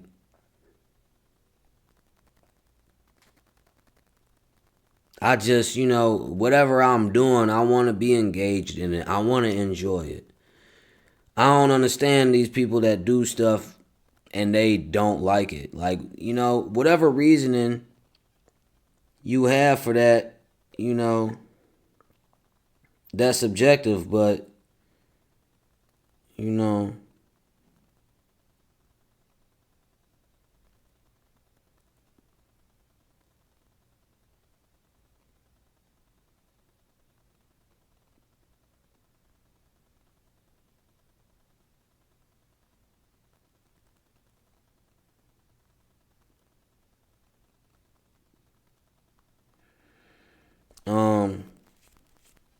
yeah, man.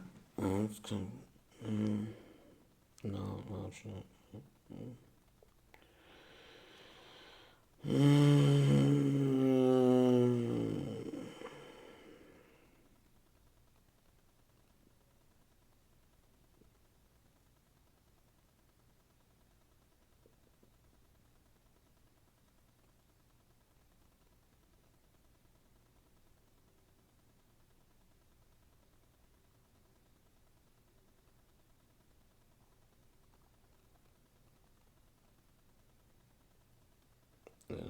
What's the answer? Yeah, right.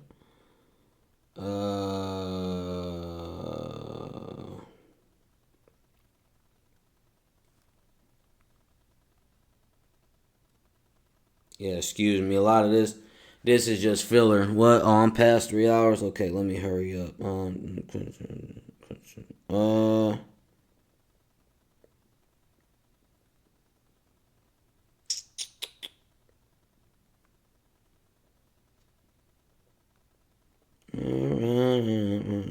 right.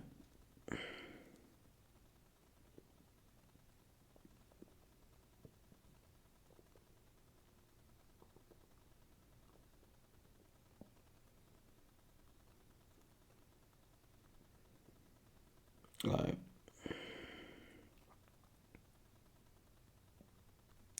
Adult School Marco podcast. I just put in like 3-4 applications, and the whole time I still have a job. I'm still employed with Rivian. Rivian, you're a great company. You're new. I got a lot of respect for RJ. RJ and me have had plenty of conversations. I told RJ to his face, hey, I want you to show me how to be a billionaire. And, you know. But I'll tell you this, though. You know what I mean? Hey, when it's all said and done,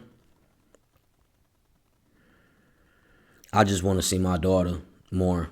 And, you know what I mean? Like, with the Rivian situation. Mix, walking red. This a Glock 40 on it, but it's a 9. With the Rivian situation, you know, doing these 10-hour days, 6 days a week, all this shit, and you know, I gotta pay my own bills. Don't nobody help me. And then it's just like shit, you know. I had to go record me some shit called I'm Sick of Y'all. Like, it's real shit. Like, this shit. What up, Sharm? Gotta get folks in a video or something. Fucks with folks. folks, some of my guys, man. You know what I'm saying? My man's inspired a lot of this verse too. Shout out my man's. I'm wide out, great gang sevens. I been had that pack. Rolling up honey backwood, these hoes be on my dick. Halloween from I got treats for all my tricks.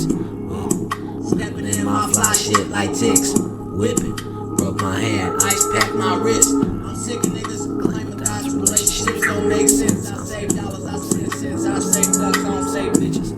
My man's got him before Nick, I call him when it's an issue. Tears on my killer face, he don't need no tissue. Real OG trap nigga, can't tell you what I've been through, but put on the instrumental and I'll show you what this been do. When I get the grip, it's jujitsu, mixed breed, I'm a bull in a pit suit.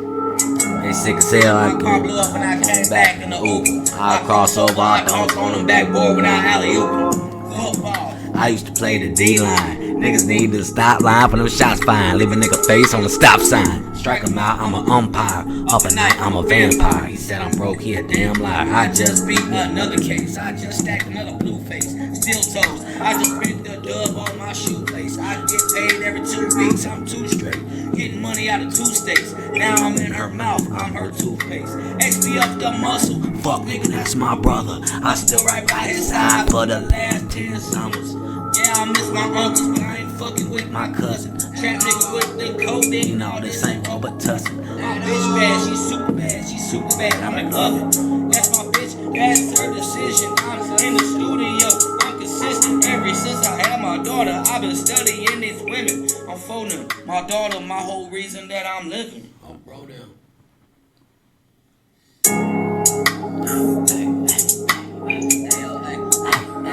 Spin again, spin again, spin again, spin again, spin again, spin again, spin again.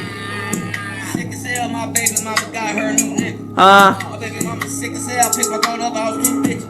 Oh shit. Oh shit. I'm sick as hell, my baby mama cuffed her up, new nigga. She sick as hell, I picked my daughter up, I was with 2 bitches. These hoes lucky to fuck me if I give. These hoes lucky to fuck me even if I give you 2 inches. I can't eat if you ain't fresh out. Fresh out the shower.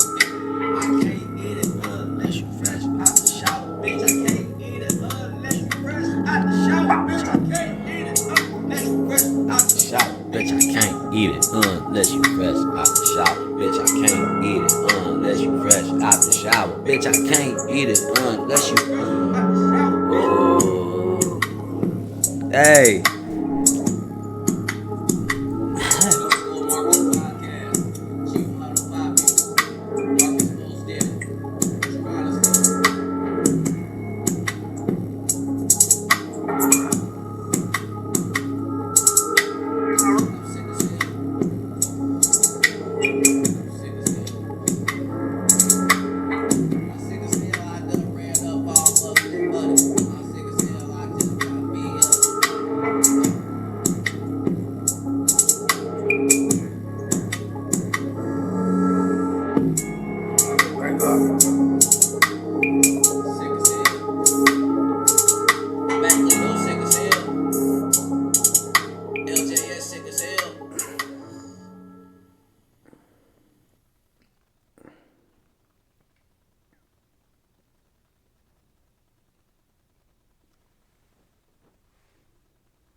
Shit.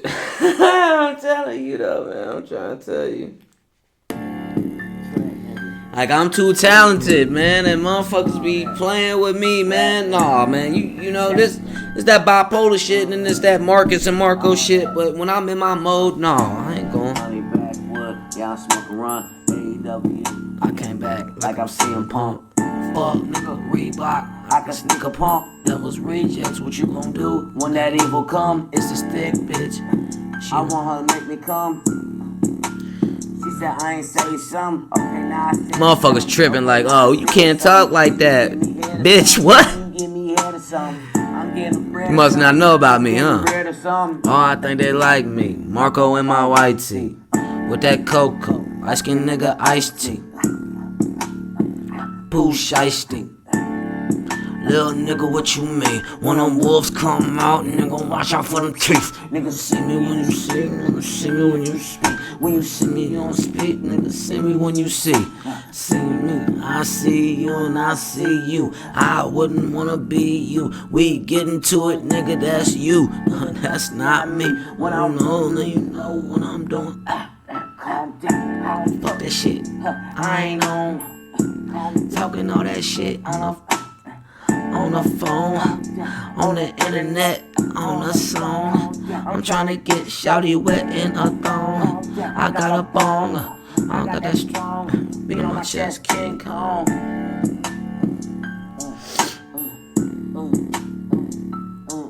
Shit, scale on the table. With that cane, I'm able.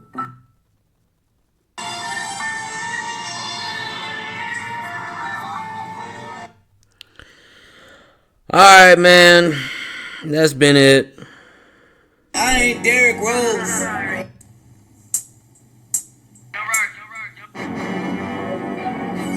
Yeah. Real.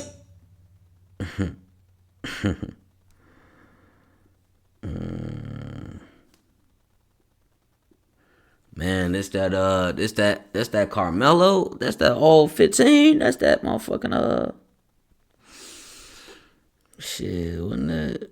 I'm tripping. Wasn't that Vince Carter number?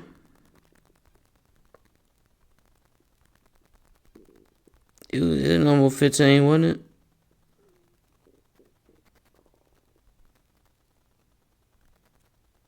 it? On me. Yeah, Vince Carter, boy. Alright, man.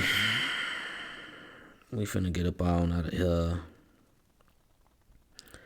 Shit, leave my job early to get on my other job. Fuck, we gonna play this shit. I don't give no fuck.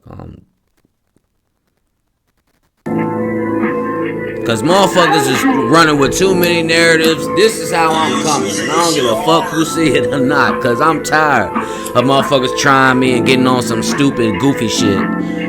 Here it go. PTO, PSSL, Y, Cornell, PTO, PSSL, Y, Cornell. Why you talking about him? Man, this man was giving me hell for 3 weeks and everybody know it. And motherfuckers think that shit cute and funny. I did a diss track on this goof ass. God damn it, got that star, UFO, Marco Fultz, RBS, RBO. I'm Showtime, whole time, max me HBO. You said that we was cool, but you hate me though. Don't go to HR for these bars. My time at work should be easy. For some reason you make it hard.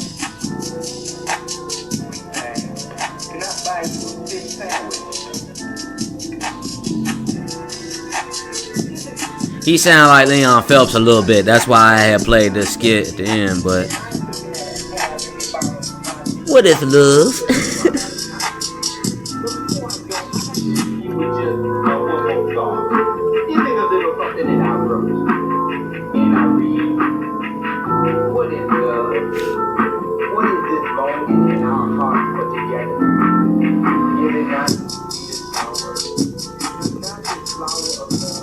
You know what I'm saying? Like, I'm not gonna let you tell me how I can talk. Hey. You feel me? Hey. On another note, hi Nana Goody. Motherfuckers want me on Instagram so bad. I just ain't fucking with social media like that. Brown bunny, yellow thong, look like you who. Nah, goody with that pussy, yeah, I'm trill too. Trap nigga, hey yo, hey, trap nigga, hey yo, hey, trap nigga, I had sex today, I got a text today, yeah. I'm a flex today, yeah. I know I'm blessed today, yeah. Feeling smoothie groovy. smoothie groovy. I just want some oochie coochie. Smoking ooey. You smoking poopy. Them hoes call me Poppy. They do. Yeah, you know I pop it. Yeah, I guap it. Yeah. Maya mochi mulatto poppy. Yeah. I get rowdy. Yeah. What up, rowdy? Rowdy Piper. I'm a piper. Hey, where my lighter? Shit. I'm the fire. And I wanna fuck. Nah, good. Damn, baby. You so pretty. What them goals in your damn good? Ooh, that shit look pretty. Yeah, and I'm up a Billy. Yeah. Jay-Z. Yeah, I'm on a Billy. Yeah.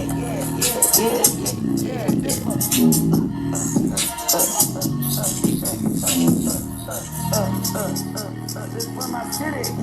This for the city. Got bands like You know? bad boy like Diddy. Bad boy like a piston. Look, nigga, listen. You know? You know?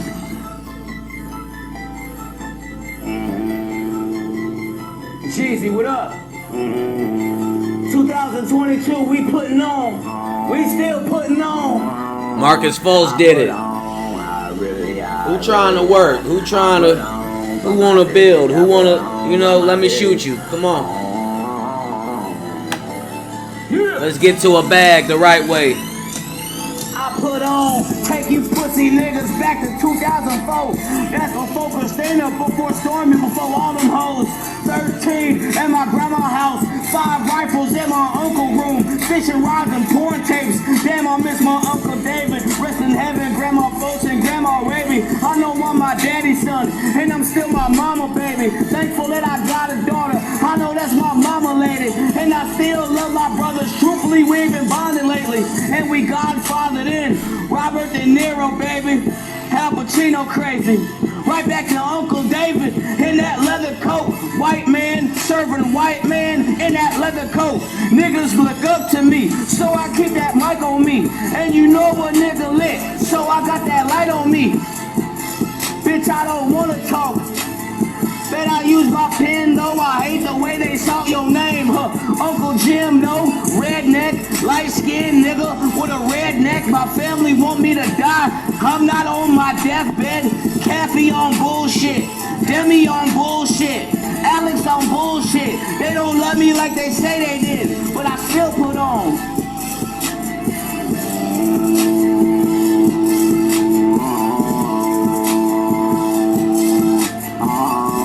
Life keep bringing me content. I'ma just get creative. Cause that's what I do. I'm a creator.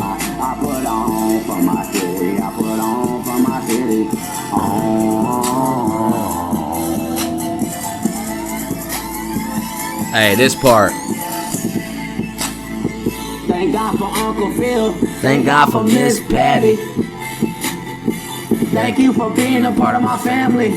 Thank you for being a part of healing my sanity. I was insanity. Losing my daughter, that shit was tragic. No, I mean, for 2 years I had this case open. That shit was madness. And now that shit over with. Now my shit is gladness. Shout out Sean, shout out Mac. Shout out the niggas that had my back. Shout out Sosa. That's real shit. Suffer with a banger. Adult School Marco Podcast. Chief Mulatto Poppy. Marco Fultz.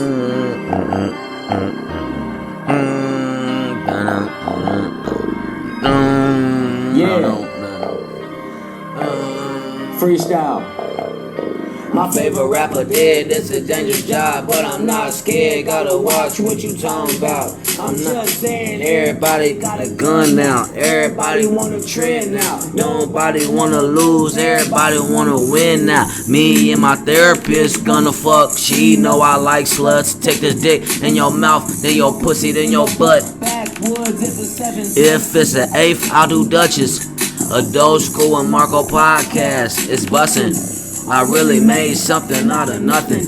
Might cop some pussy, but I won't cuff it. One leg up like I'm Luca. Fuck it. Bucket. That's another bucket. Steal a ball off the inbound. Another bucket. Bucket. Bucket. I scored another bucket on your pussy ass. When you hatin', I'ma score a bucket. I'm out in Denver smoking on them nuggets. On the West Coast, and I love it.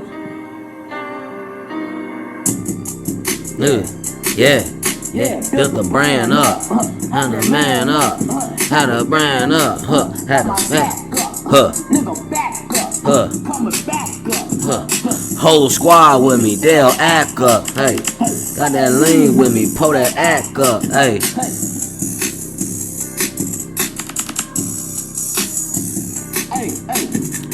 All my shooters dykes, they'll pull the strap up, hey. All my shooters dykes, they'll pull the strap up, hey. That's a double metaphor, shit. That's a double metaphor, shit. On the block performance, shit. On the block performance when I, shit. On the block performance when I, yeah. You know.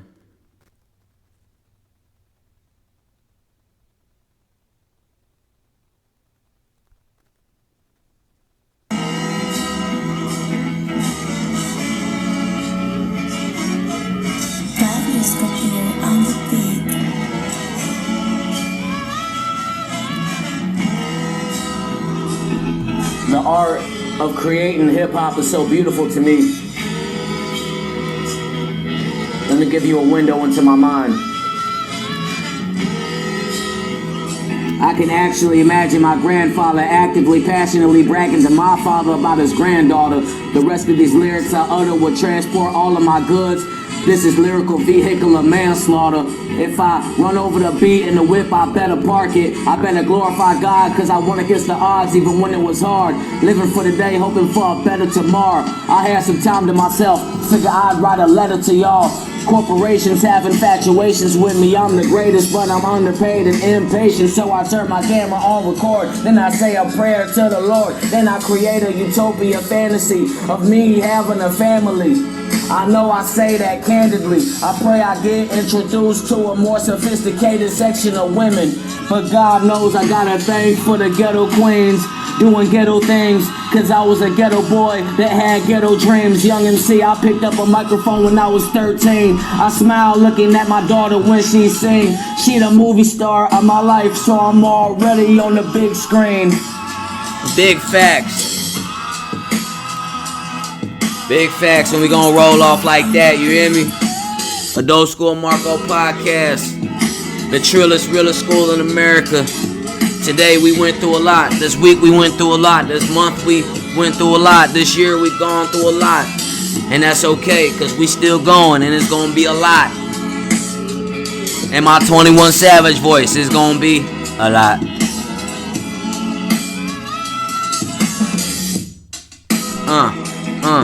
Freestyle for the podcast. Yo, whole time I'm in my bag. It must be my swag. Hold up. Bald head, I might grow some dreads. I'm a ball, I might get some head. A bald head, I like ball man. And I ball on some ball man champagne. Champagne wishes. Champagne and swishes. Champagne. Liquor on the bitches. Nah, put the whip on switches. Now we rising on them extensions. And now I'm twitching. You know I'm ignorant. You know I live it. You know I'm with it. You know I'm in it like a rivet when I'm in it. Electric like I'm Rivian. Rug rack. That's word of feeling Lillian. shit. In the if you feeling froggy, little motherfucker, I'm amphibian. Shit, hey. If you feeling froggy, motherfucker, I'm amphibian. What that mean? Shit, say that shit again. If you feeling froggy, bitch, I'm amphibian. Nigga, Google that. Nigga, Google that. Nigga, where I'm at, Google that. What I did, Google that. Yeah. Who that kid? Google that. Yeah. I'm the man. Google that. Yeah. President. Yeah. This is off for the dome. I'm home alone. Macaulay Cone. I'm in my zone like 2-3. Pick up the 4-5 by outscore like it's 2-3. Jordan, Michael, Jeffrey. Hello. All right. Yo. Bye. Peace.